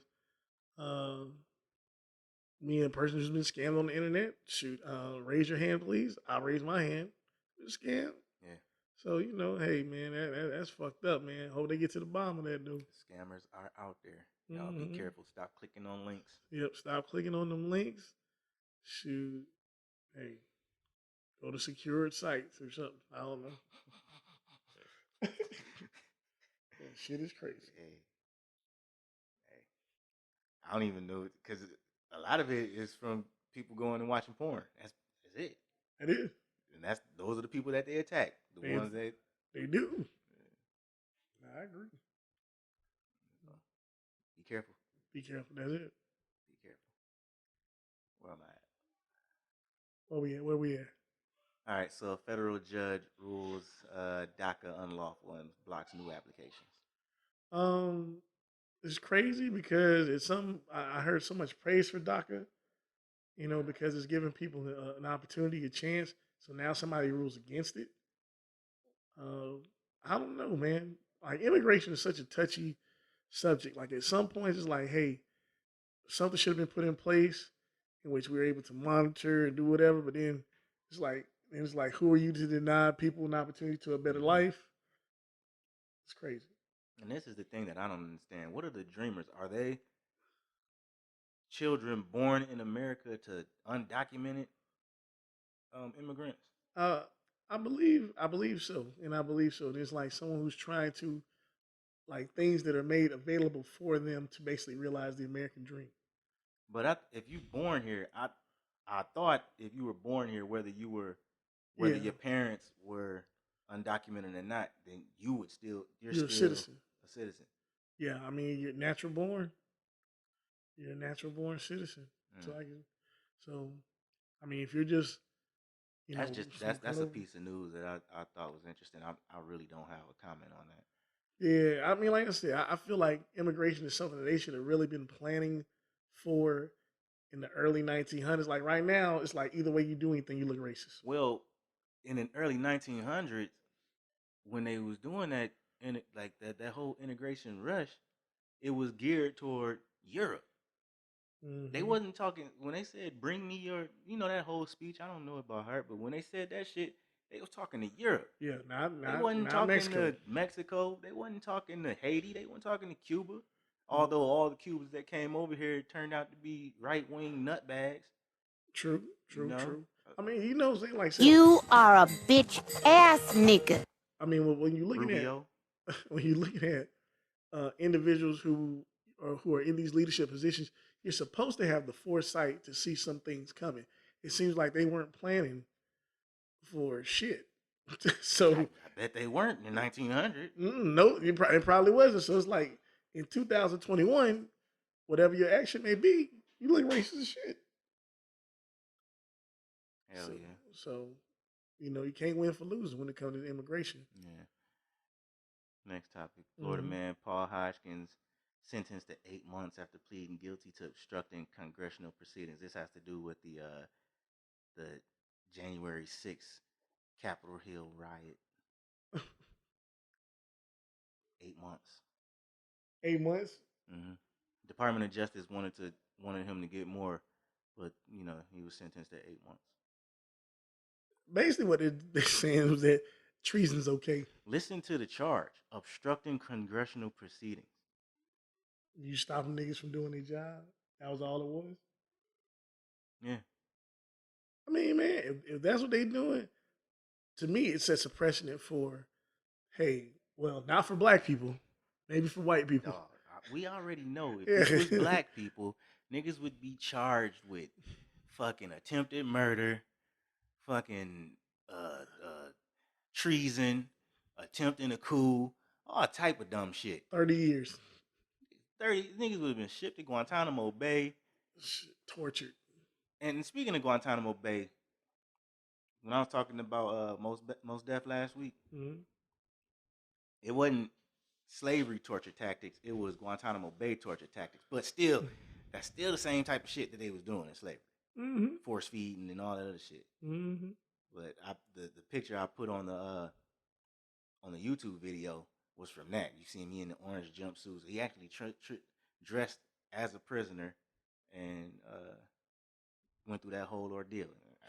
Crazy. I said, it's tough as fuck to watch. Moving on, man. So this one right here. Trump regrets not deploying U.S. military on BLM protesters in the wake of the George Floyd murder. So your fearless leader. Who's fearless leader? The white folks. Their fearless leader says, I regret not sending them cops down there to fuck y'all up. Like, but y'all, you know what I'm saying? Like, he needed 4 more years. Had nothing to say about these motherfuckers storming the Capitol. 0%. But I regret not sending the military to these fucking riots, protests, because I have a different view on the riots than what some people think. Well, that wasn't us out there rioting. We was out there, but we ain't start none of that shit. No. And then, like I said, you have opportunists out there who are, trying to make our cause their cause, but in the midst of trying to be out there, they are the ones causing the terrorist acts. So, it's crazy. But, when you have a person who had the power and the platform to do what the Orange Cheeto was doing, he continues to show how much of a racist he is, and basically he's everything that we thought he was. Hell yeah. A racist ass old cracker. Hell yeah. And I had a thought because you know he's gonna try to run again in 2024. Oh, absolutely. But check this out. What I was thinking, I was like, damn, I really don't want to see another 4 years of this clown. And I was like, damn, I just might vote for whoever the fuck the Democratic. But then I was like, you know what? Black people be real smart if we all just registered as Republicans and just voted against the motherfucker in the primaries. Yeah, just so he don't get. Because then you could choose. Like, there's no law about how you register to vote. No, there's none. They don't even they don't even ask you for your card. They don't. Like, I'm a registered. If I go into the Department of Motor Vehicles and fill out a voter registration card, all I gotta put is the party name, and now I'm registered. I'm a registered whatever. Mm-hmm. They don't ask you for your membership card or nothing. You don't have to prove nothing. If you say you are, and you write it down, then you are. Mm-hmm. And you can flip-flop all you want. Because they be flip-flopping on Capitol Hill. There we go. You know what I'm saying? Mm-hmm. Why not every black person, every liberal, every motherfucker that just tired of the Republicans, just all register as Republicans, and just change the fucking makeup of, because he got to win the state in order to be in the presidential race. That's a great idea. That's a great strategy. Like, just fuck this shit up. Why not just do that? Fuck it up. Y'all ain't ready to have that conversation though, because y'all stuck on we gotta vote Democrat. We gotta vote Democrat. You see the dumb shit. Gotta be Democrats. Nah. And you see the dumb shit that be coming out of Kamala Harris now. Man. Like, come on now. And that's a whole nother discussion. It's like, boy, who she black? She an AKA. Boy, she been saying some silly shit. So, hey, moving on. I ain't even know her. Yeah, saying some silly shit. Still on the political side of the game. I seen this morning. There was an Alabama councilman who, in trying to point out the black mayor's horrible use of a term, he referred to a fellow councilwoman who's a black woman as a house nigger. In a council meeting, he said, Is there a house nigger in the room? Do we have one? Is she here? Can she please stand? Like, he's pointing at her, referencing her. Can you please stand? I'm like, you need a couple of those. Please. Maybe a punch. Nah, he need one of these. Dog. So what was her response? Have the video cut off after that. Oh man! But in the actual report, it said she got up and just walked out. Oh, okay. Which, understandable. Like, you embarrassed, if anything. Like, yeah, you know what I'm saying. But if he said it stemmed from the mayor calling her a stupid house nigga, because basically what it is this dude. His name is Tommy Bryant, and the woman's name is Veronica Freeman. And the mayor, Wayman Newton, basically saying those two conspire together to block stuff that he wants done in the city, right? Mm-hmm. So I'm guessing in some setting or conversation, he called her a stupid house nigger. Because, I mean, in context, if this black woman is working with a white dude to stop everything you trying to do, I might let that slip. Oh, so it's a black man calling the other person the house nigga? The mayor, the white dude that said it, said he only said it to draw attention to the mayor having said it first. Oh. But even in that, you don't repeat that shit, dummy. Nope. You are a bitch ass nigga. You don't repeat that shit. Crazy. In a council meeting, stood up, said, "Do we have a house nigger in the room?" Bruh. Shoot. Hey. And when she heard that, this is what she said. Like, it's on. It's on, bitch. You're going to hell, You going to jail? You going to jail? Hey, I fuck with that joke, dog. Man, telling you, dog. That shit was crazy as hell. Just the audacity of people, dog. The audacity. Like, what made you think like you had? Like, did you feel like you were standing up? Like, in standing up, you don't repeat it. No. You don't repeat it. No, Don't not at repeat all. Moving on. It's a petition created on change.org. It's a petition created on change.org to remove Kevin Samuels from YouTube and Instagram. So man, interesting, man. One of our old classmates made reference to a video in which Kevin Samuels was talking about domestic discipline, and in which he basically kind of indirectly encouraged sometimes a woman may need a slap, in order to, I guess, be brought back to her senses or somewhere where she's being held accountable. Of course, we all disagree with putting our hands on women, but the video, the way in which he said it, this person who was commenting on the video, she made sure that she went in. She went in, and as far as like, hey, this is encouraging dangerous behavior, this, that, and the third, and it really was just kind of like attacking him. Now, further on in the video, when he kept talking, he said nobody should be putting their hands on each other at all. It's more or less a respect thing. Like, you shouldn't be, I guess, afraid of what may come out of her mouth. I mean, that's what he said toward the end of the video. But of course, the lady who was commenting on the video did not focus on it. And of course, our classmate jumped on the bandwagon of, I just don't agree with what he says. I was like, okay, I get it. None of them agree with what he said. Yeah, but I just find it really, really interesting that women have so much to say about this man. They have so much to say, and it's like, y'all not even really looking at some of the points that he's putting out there. And I don't think it's woman bashing. What you think? I don't think it is either, but from what you said, because I didn't know anything about that, you can't even apply that a woman needs to be slapped. Yeah. Because I can see how that's taken the wrong way. Oh, yeah, yeah. It was like it's implied, but he didn't directly say it. Yeah. He might have quoted, he said, like, Sean Connery said something about that in an interview or something like that. And he was quoting Sean Connery, but it was like he was almost implying it, but he was saying that women need to be held accountable for what they say as well. So it was just, it could be taken out of context. Like the opportunity for it to be taken out of context, it could happen. Right. Yeah. But even in that, to have a petition, and he's not out here inciting men to go out and beat on their wives and just, where's the dangerous? What is dangerous about what he's saying? Nothing.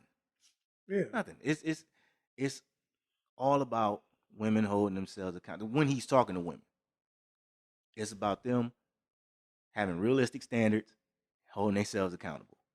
And that's it. That's pretty much it. But again, when it comes to holding themselves accountable, certain women, that's like kryptonite to them.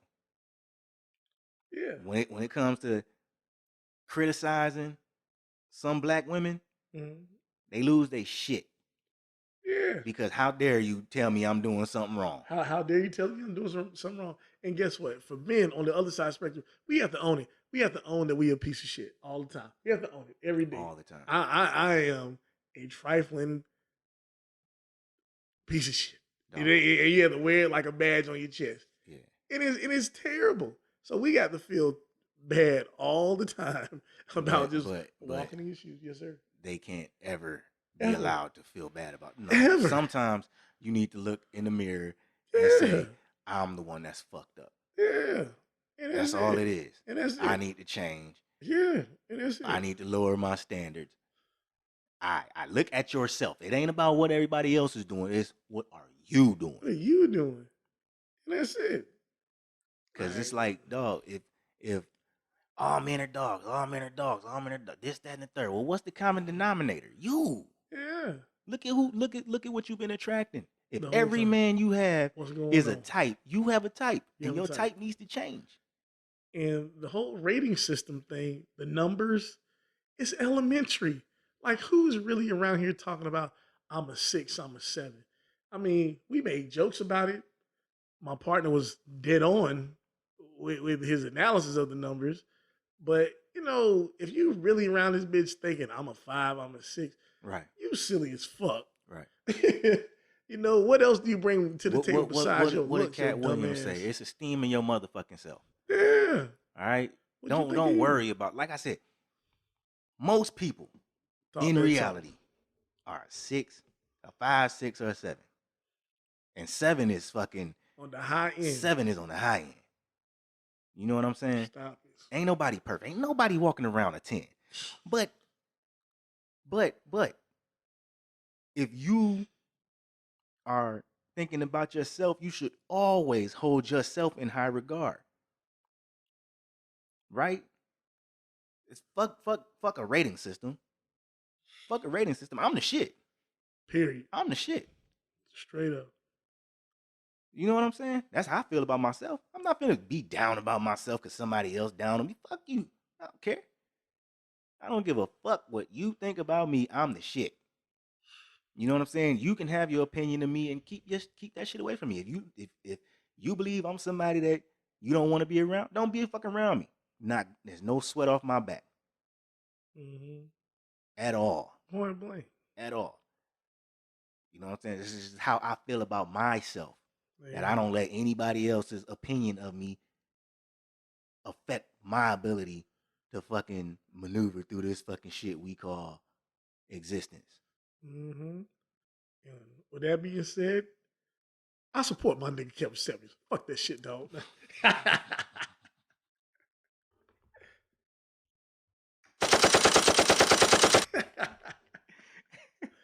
Support that nigga, dog.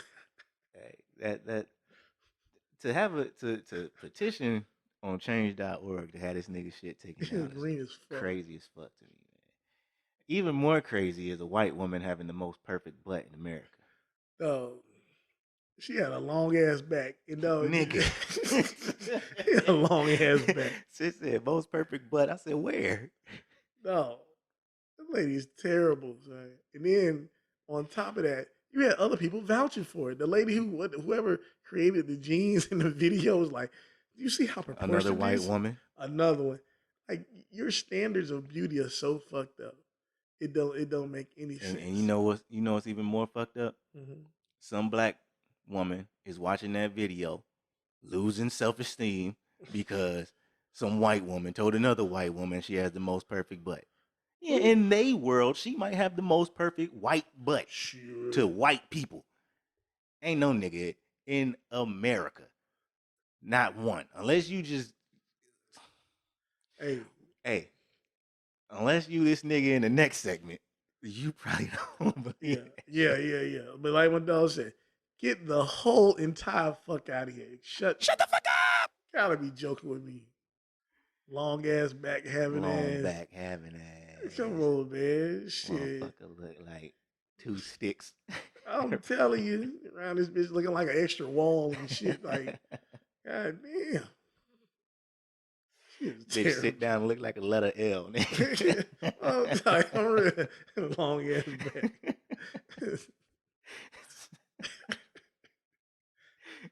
He has his pockets all flat.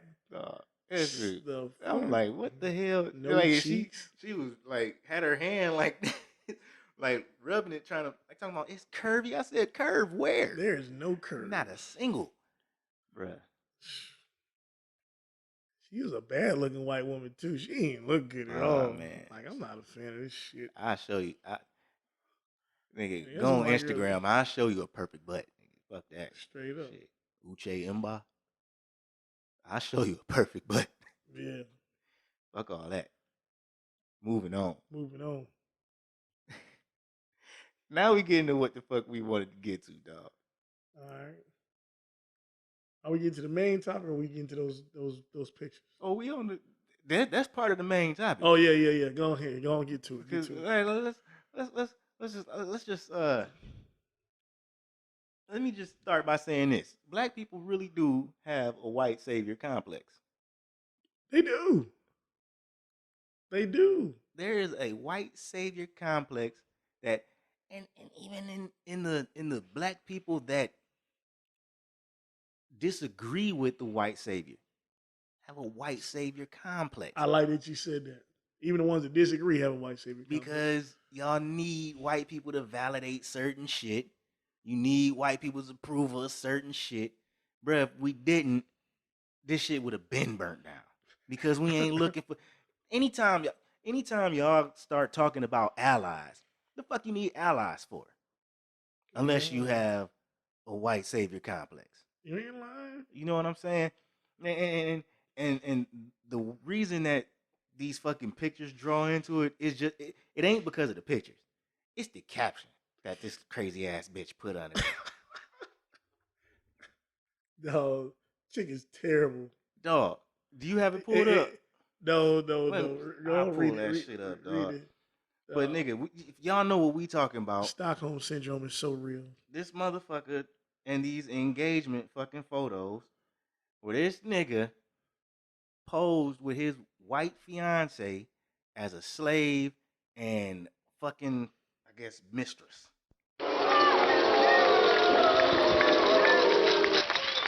Both of these two dumbass people deserve and a left the hook craziest to the jaw. slaps. Yo, dumbass. The craziest slaps. Like, what the fuck? What in the world? What in the world possessed you to feel that this was a concept, that something that you want to remember for the rest of y'all lives? You know, you saying you're gonna spend the rest of your life together. Man, remember we took them slave owner and slave photos? Don't you remember that? Nigga. How you gonna talk this about your kids? You gonna explain these pictures to your kids? Why would you how you gonna show this to your?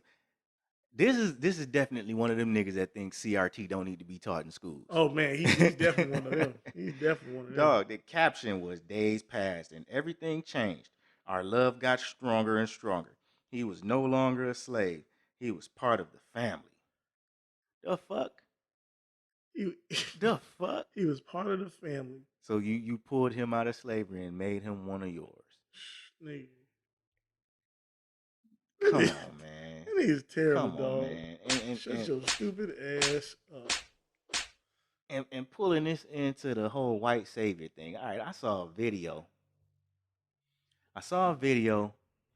It was a bunch of people. This is in LA at a boardwalk. There's a bunch of people there, police are there, and there's this white man just screaming at the police. You know how they do. Mm-hmm. Screaming at the police, get the fuck out of here, get the fuck out of here. You know, black people looking around like, yeah, nigga, if that was me, I'm getting fucked up.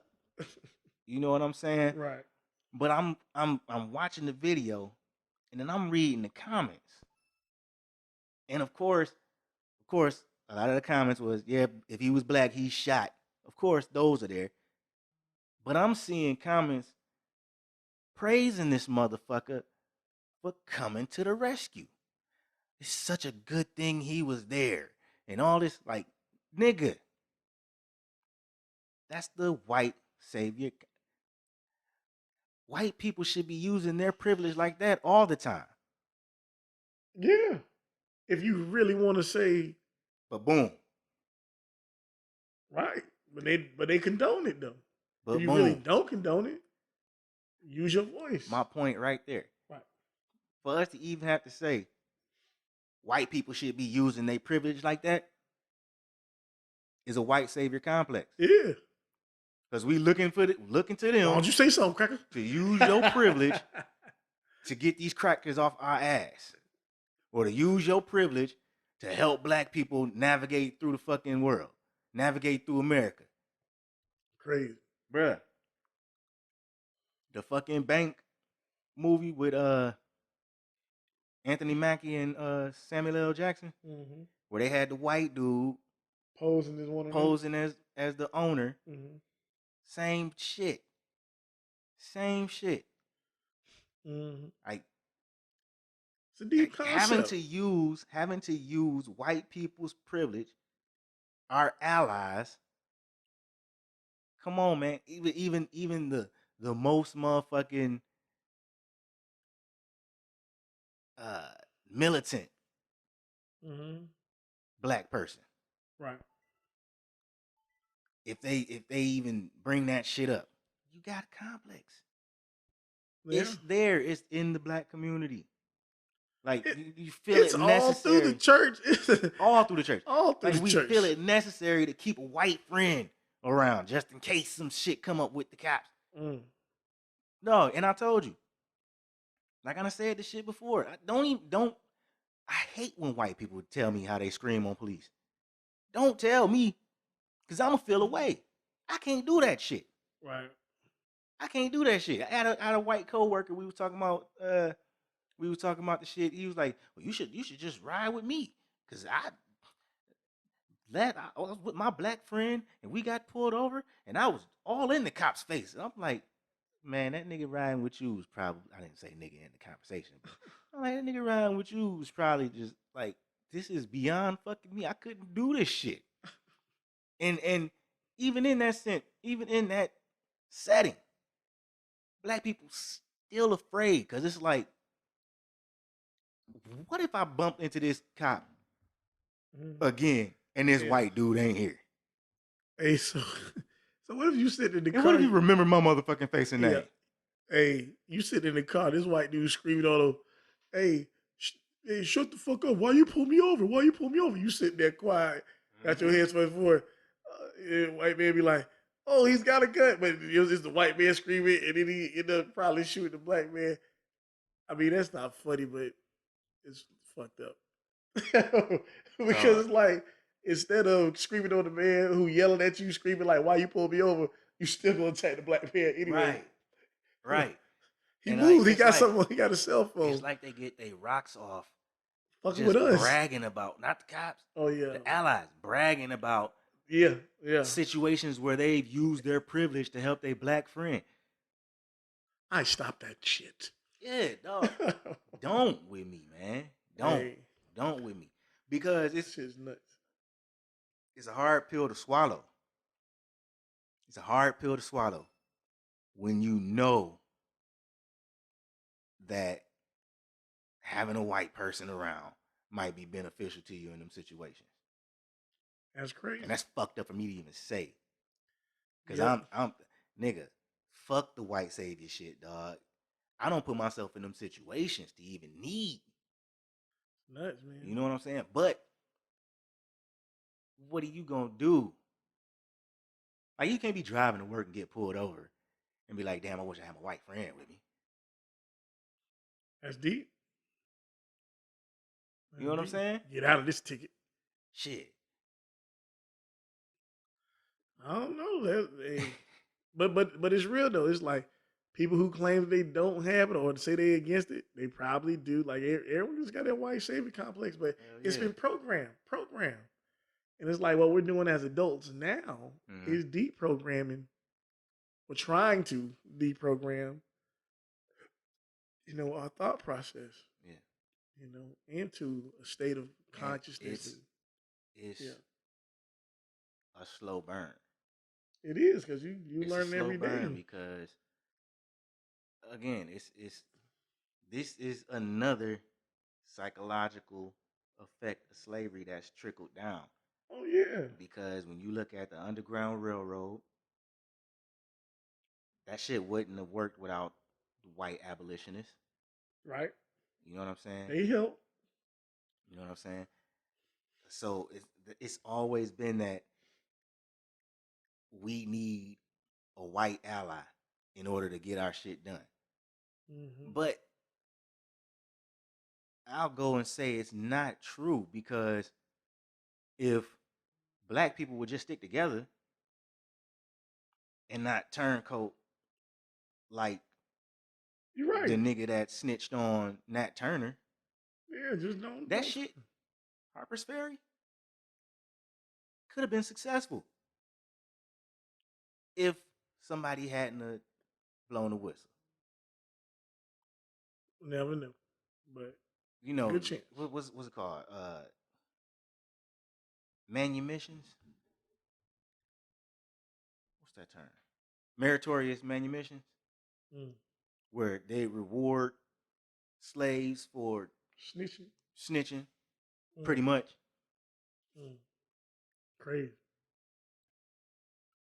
Wanting them extra motherfucking butter biscuits or trinkets from white massa, the extra that attaboy. Yeah. You know what I'm saying? Mm-hmm. If that gets negated from, if black people's need for that gets negated, there wouldn't be a use for a white ally. Yeah. You're right. If the Benedict Arnold Factor did not ceased exist. to exist, Mm-hmm.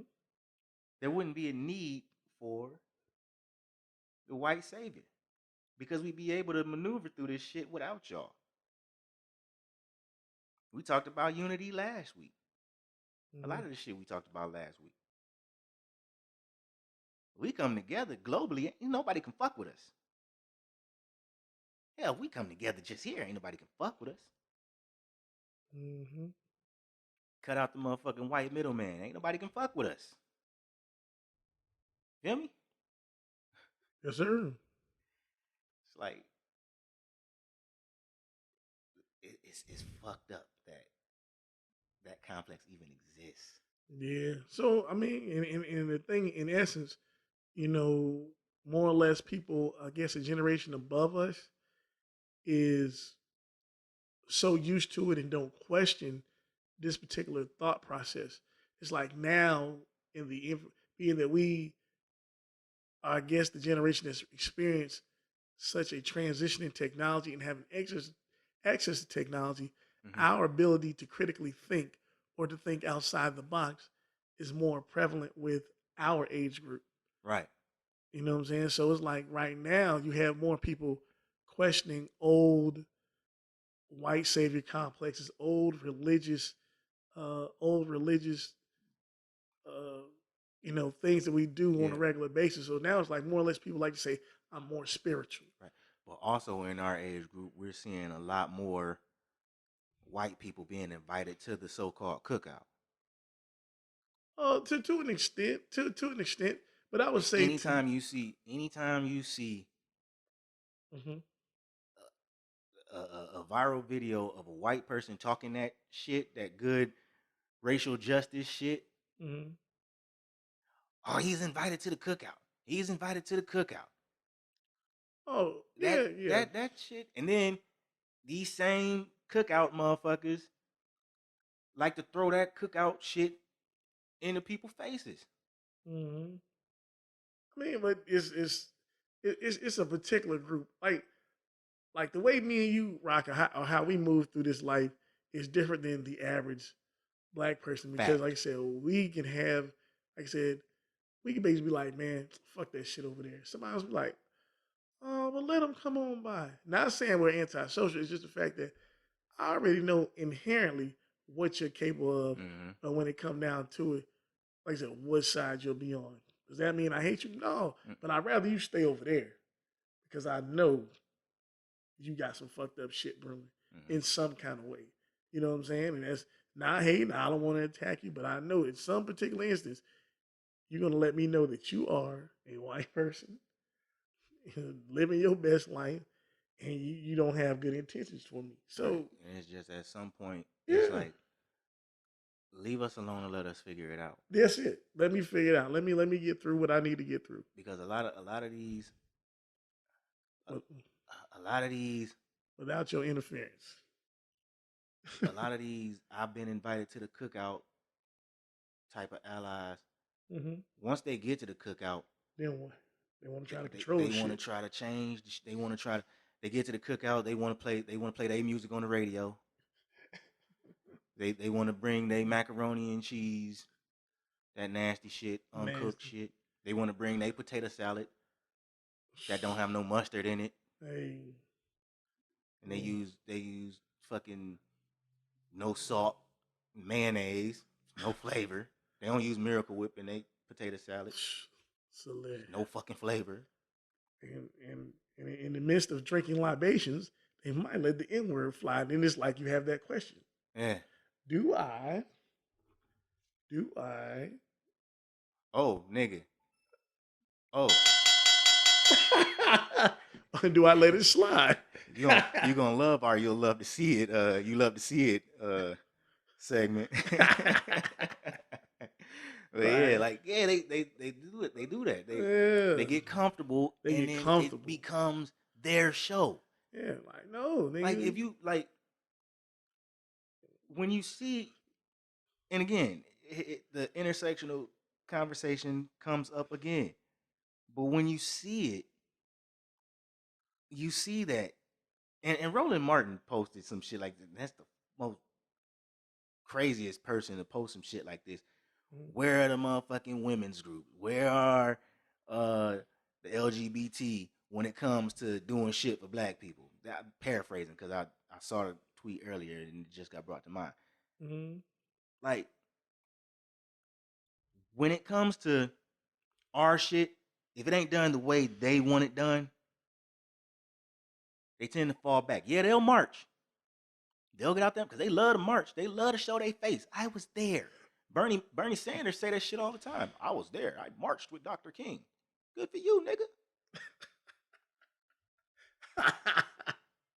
I know a lot of black people march with Dr. King. Good for you. Aren't you crazy? I know some people that was at the Million Man March personally. They old now. Hey, dog, say good for you, nigga. For real though. Good for you. I call everybody nigga, dog. I don't not today, not in public settings. I'm just saying, like, I refer to everybody as nigga, dog. That's fine. That's fine, dog. He said, "I'm March. Good for you. Good for you. Seriously. Oh, that was good. What, you want, a cookie? You want a trophy? The fuck? Yeah, dog. Ask Bernie Sanders how you feel about reparations. And then ask him how you feel about Martin's statement on coming to get our check. How you feel about that? Shoot. But you marched with Dr. King.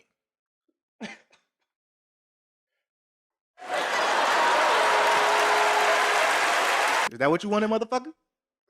Hey, dog. To every white person I hear that says, I marched with Dr. King. Want your fucking flowers now? What the fuck do you want? Good for fucking you. Congratulations. You marched with Dr. King. Did you get them hoses turned on you, nigga? Did you get the dog sicked on you? Was you thrown in jail? Was you beat? Clothes ripped off, stripped in the street? Come on. Any of your family was lynched? Shut the fuck up. Shut the fuck up! Man. We gotta get over this shit, dog. We don't need them. There's no need for a white savior in black liberation at all. If we do it ourselves, our way, the way it's supposed to be done. That's a shirt. And if it take a little bit of violence, that is okay. I'm not saying go out there and start killing motherfuckers, but we know no revolution happened anywhere without at least a little bit of violence. Mm-hmm. Even the American Revolution started off with a terrorist act. That shit with the Tea Party, the Boston Tea Party, that's a terrorist. That was a terrorist. They stormed the ships, attacked the motherfucking guards, and then they didn't just walk on the ship and start throwing boxes overboard. They had to beat somebody up. They had to inebriate some people, or what's the word I'm looking for? Incapacitate a couple people to be able to get access to that shit. They had to. They stormed them motherfucking ships and then threw the fucking tea overboard. They had to, man. That's an act of violence. And now look where America is today. Cool. But hell yeah, dog. But you're right, though. They stormed that shit. They anteed up. And yeah, look where America is now. But that's a shirt, though. You're saying you don't need a white savior for black liberation. That's a shirt. That'd be a hard ass shirt. Hell yeah. Hell fucking yeah. But yeah, man. But Whoever thought that idea with them doggone photos, you are You an know asshole. it. You know who idea was. Hers. And he went right along with it because she saved him. It was Snowflake. She made him part of the family. Snowflake fault. Becky with the good hair. And the flat butt. Long ass back. But yeah, man. But that's a good one though, man. I like that topic, man. I think a lot of people really need to do that. And that's essential for deprogramming. Stop looking to this white savior to come through and just make everything better. You know what I'm saying? Like, shoot, it's just damn near just it's dumb at this point. Yeah. And I'll bring this up because even in the quest for reparations, there's a certain group, I'm not going to say them by name, but listeners know you may know who I'm referring to. There's a certain group that feels that the only way we'll get reparations is if we embrace our Americanness and assimilate further into, that way of life. And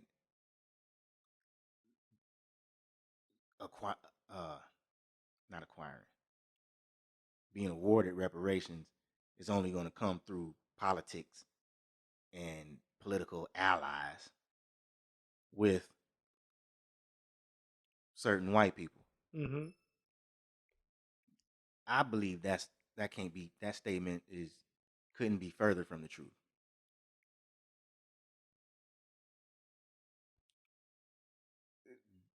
Reparations is a legal matter,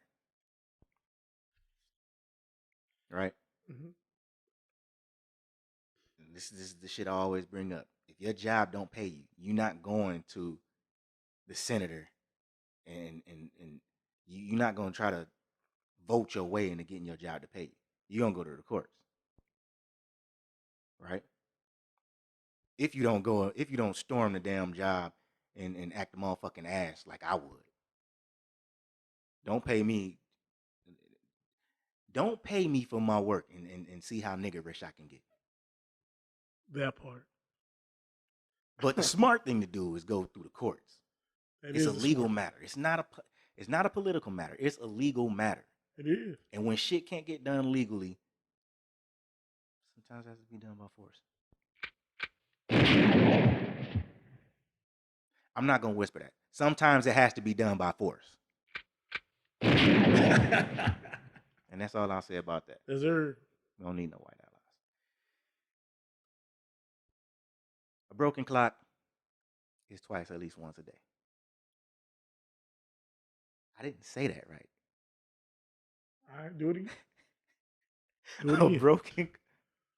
A broken clock is right at least twice a day. That's true.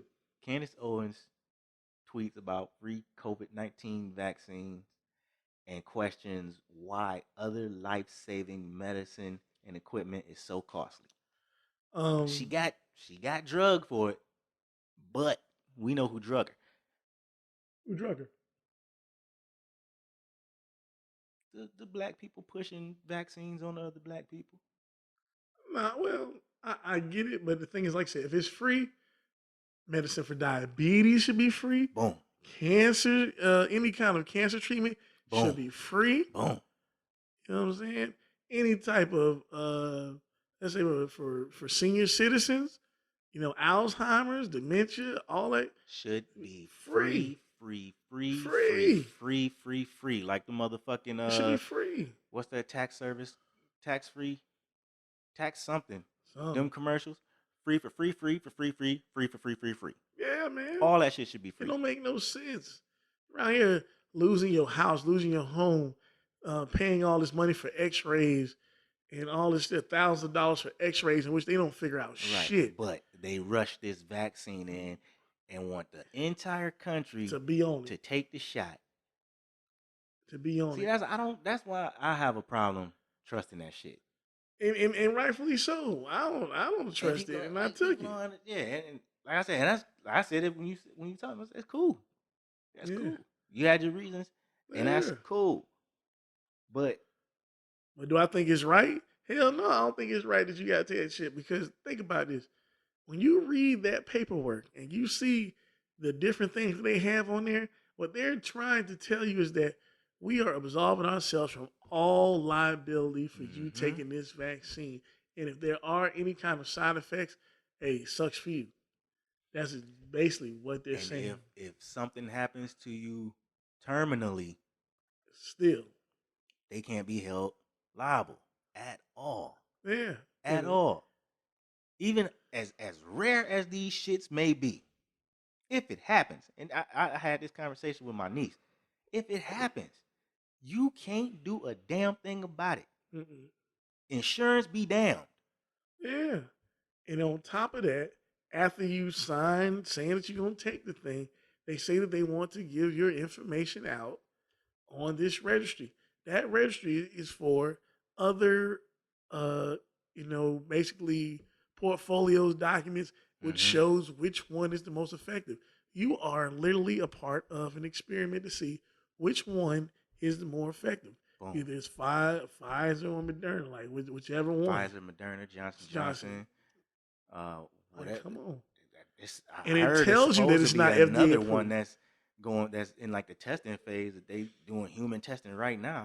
Yeah, and it's like they're telling you it is not FDA approved. So they're saying that this is not even though the federal government is forcing you to basically take it, so to speak. It's not FDA. They got it's not even approved. Emergency authorization to issue it, but it has not been approved by the FDA. So it's like, what are we doing here? Experiment. And I'm sorry to all my friends and family that keep asking me, am I taking it? Have I taken it? You worried about me? I understand, but I am not rushing to take that shit when, damn, we going on 2 hours. I'm not rushing to take that shit with all this looming over it. Yeah. And I was called crazy when I said, if you take the damn vaccine, make sure you have life insurance, health insurance, and you'd be crazy to take the vaccine if you don't have it. For the simple fact that if something happens to you, they cannot be held liable at all. Yeah. That was one of the first things that came out about it. So first things. And Facebook tried to motherfucking fact check that shit and got that shit shut down. Them motherfuckers, when Facebook tried to cancel that, niggas came with receipts. Talking about no. This shit is true. This shit is true. It's too much, man. So anyone who continues to be skeptical, I understand why. After reading that paperwork, I was like, man, this is some bull. And the only reason why, we felt more inclined to do it is because, you come into contact with so many people and you just, you never know. But anyone who doesn't want to do it, I fully understand. Shit. Straight up. Here. You love to see it. Yes, sir. This shit was from last year, and I remember this shit when dude got donkey of the day. But somehow it got brought back up, and I was like, oh, that would be perfect for You Love to See It, because I love to see it. White rapper William Wolf, in a rap battle, got his jaw rocked for saying nigga in the rap battle. You remember this shit? I believe so. And the funny thing about it went down. The funny thing about it was he was going off. Dude could rap. Don't get me wrong. He was going off. His last bar. It's just his last bar was just the wrong bar. He said, these stupid motherfuckers, paraphrasing, saying I can't say nigga, say the N-word in this battle. Well, my nigga, where's the jaw rock? Oh yeah, hold on. Let me hit it. Yeah, well, my nigga, got it. Rock this shit. Hey. Rock this shit. He didn't get a pass that day. Hell no. And then the funny shit is, it was like looking into it, it was a meme of him getting his jaw rocked, and then the black dude that was hyping him up, his hype man. Yeah.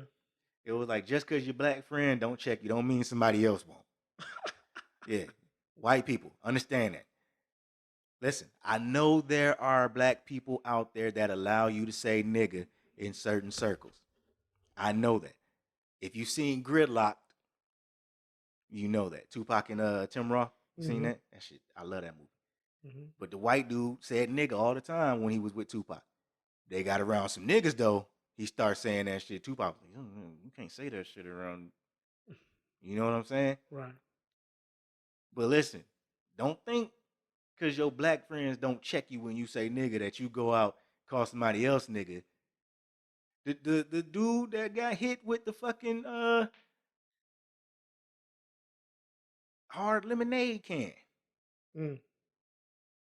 That was last year too. When he saying nigga. He said, where are you from? I say nigga, and he smacked him with the fucking beer can or whatever that shit was. God damn.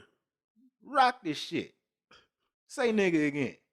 Don't think that just because you can say it in certain circles that you got a universal pass to say that shit. I was young and dumb once. I had a white friend that would say it around us, and I didn't say nothing.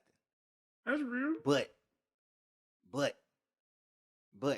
I was a hypocrite because when I was out and about and other white people said it, don't call me no nigga. Straight up. I was young and dumb, dog. We all been there. Yes, we have. We all been there. Today, can't a single white person call me nigga. I don't play. At all. But I was young and dumb once. And I thought it was cool to have a white friend that said nigga. And I yeah, this my white friend. He can say it. Stupid motherfucker me. That's okay. You know what I'm saying? Young. Hey. Shoot. Hey, But nigga, 20 to 25-year-old Veezy was a fucking knucklehead, dog.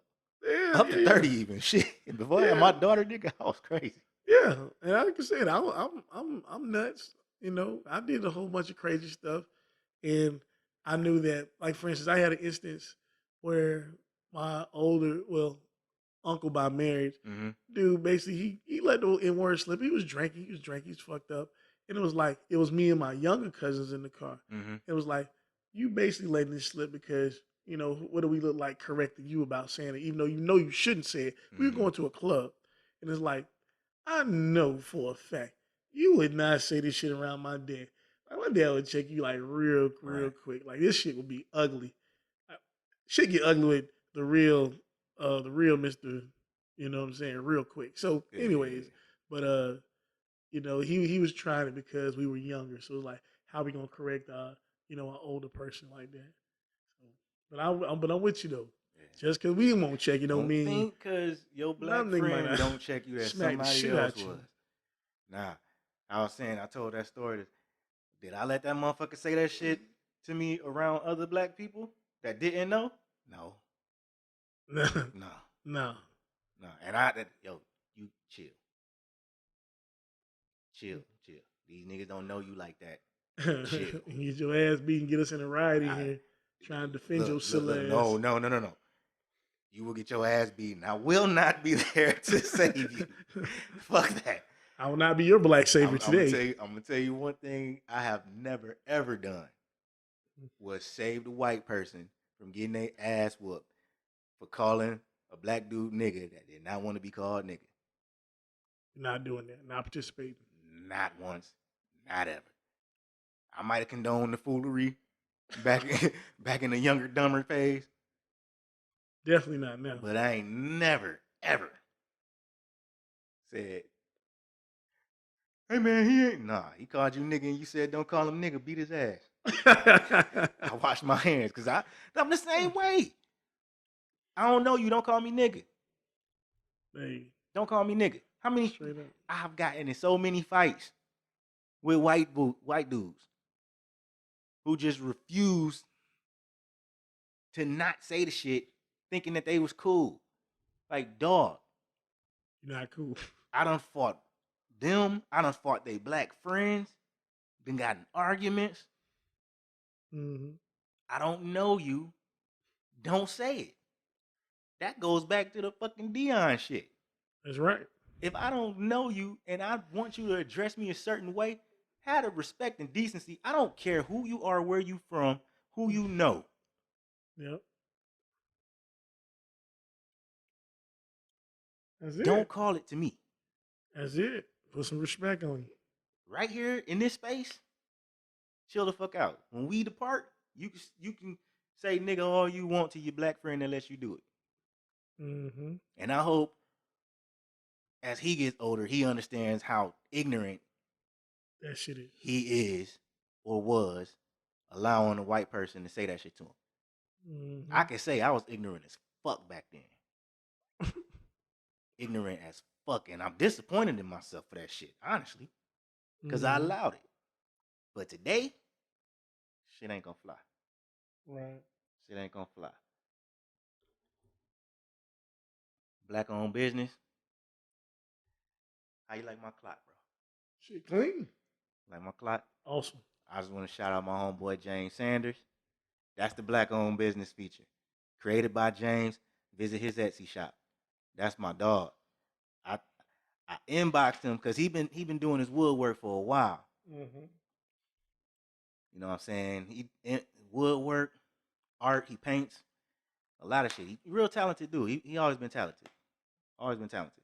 Mm-hmm. I inboxed him. I said, bro, you need an Etsy shop. Because I'm seeing all this shit. I'm seeing clocks. I'm seeing other woodworks. He a very Afrocentric art. And I love that shit. Mm-hmm. I'm like, dog, you need an Etsy shop. He said, it's coming, bro. It's coming. Lo and behold, he got his Etsy shop. Oh, I immediately get in my clock. Cool. Immediately. Y'all, created by James on Etsy. His Instagram is, I think it's created.byJames. Mm-hmm. Matter of fact, let me go on Instagram right now. I don't want to get this shit wrong. I hate when that shit happens. Oh, you know what I hate more than anything? What's that? Is when I'm about to click on something toward the top of my screen, and then I get a notification, and it drops down right where I was about to push my finger. So then when I click on it, instead of going to where I want it to go, I go to the fucking notification. That shit, I hate that shit. Yeah, it's created.byJames. Created.byJames. I shouldn't need to spell that shit out. Nah, you shouldn't have to spell it out. That'd be pretty bad. But y'all go support my boy, man. That's my brother from another mother. Been rocking with him since high school. Y'all go support that man. Check out his shop. He do earrings. He do art. He paints. Order some of his whatever artwork he got up there is dope. If you, the clock is going on the Facebook, on the Instagram and the Facebook. Y'all like that shit? Go check out his other stuff. Fuck with him because he good. He talented. And y'all better hurry up because I'm about to call this man and tell him to up his prices. Hey, black business. So y'all better get it while you can before I get to him and say, dog, instead of charging this, you charge that. Like that. You know what I'm saying? And I'm still going to fuck with him when he raises prices. So, hey, it is what it is. That's my nigga. That's my brother. All right? So, with that being said, live in love like it's your last. Live in love like it's all you have. Yes, sir. This has been the Fuck That Shit Dog podcast. We out. We out. I said we out. Yeah, I was finna push the thing, but fuck it. We out.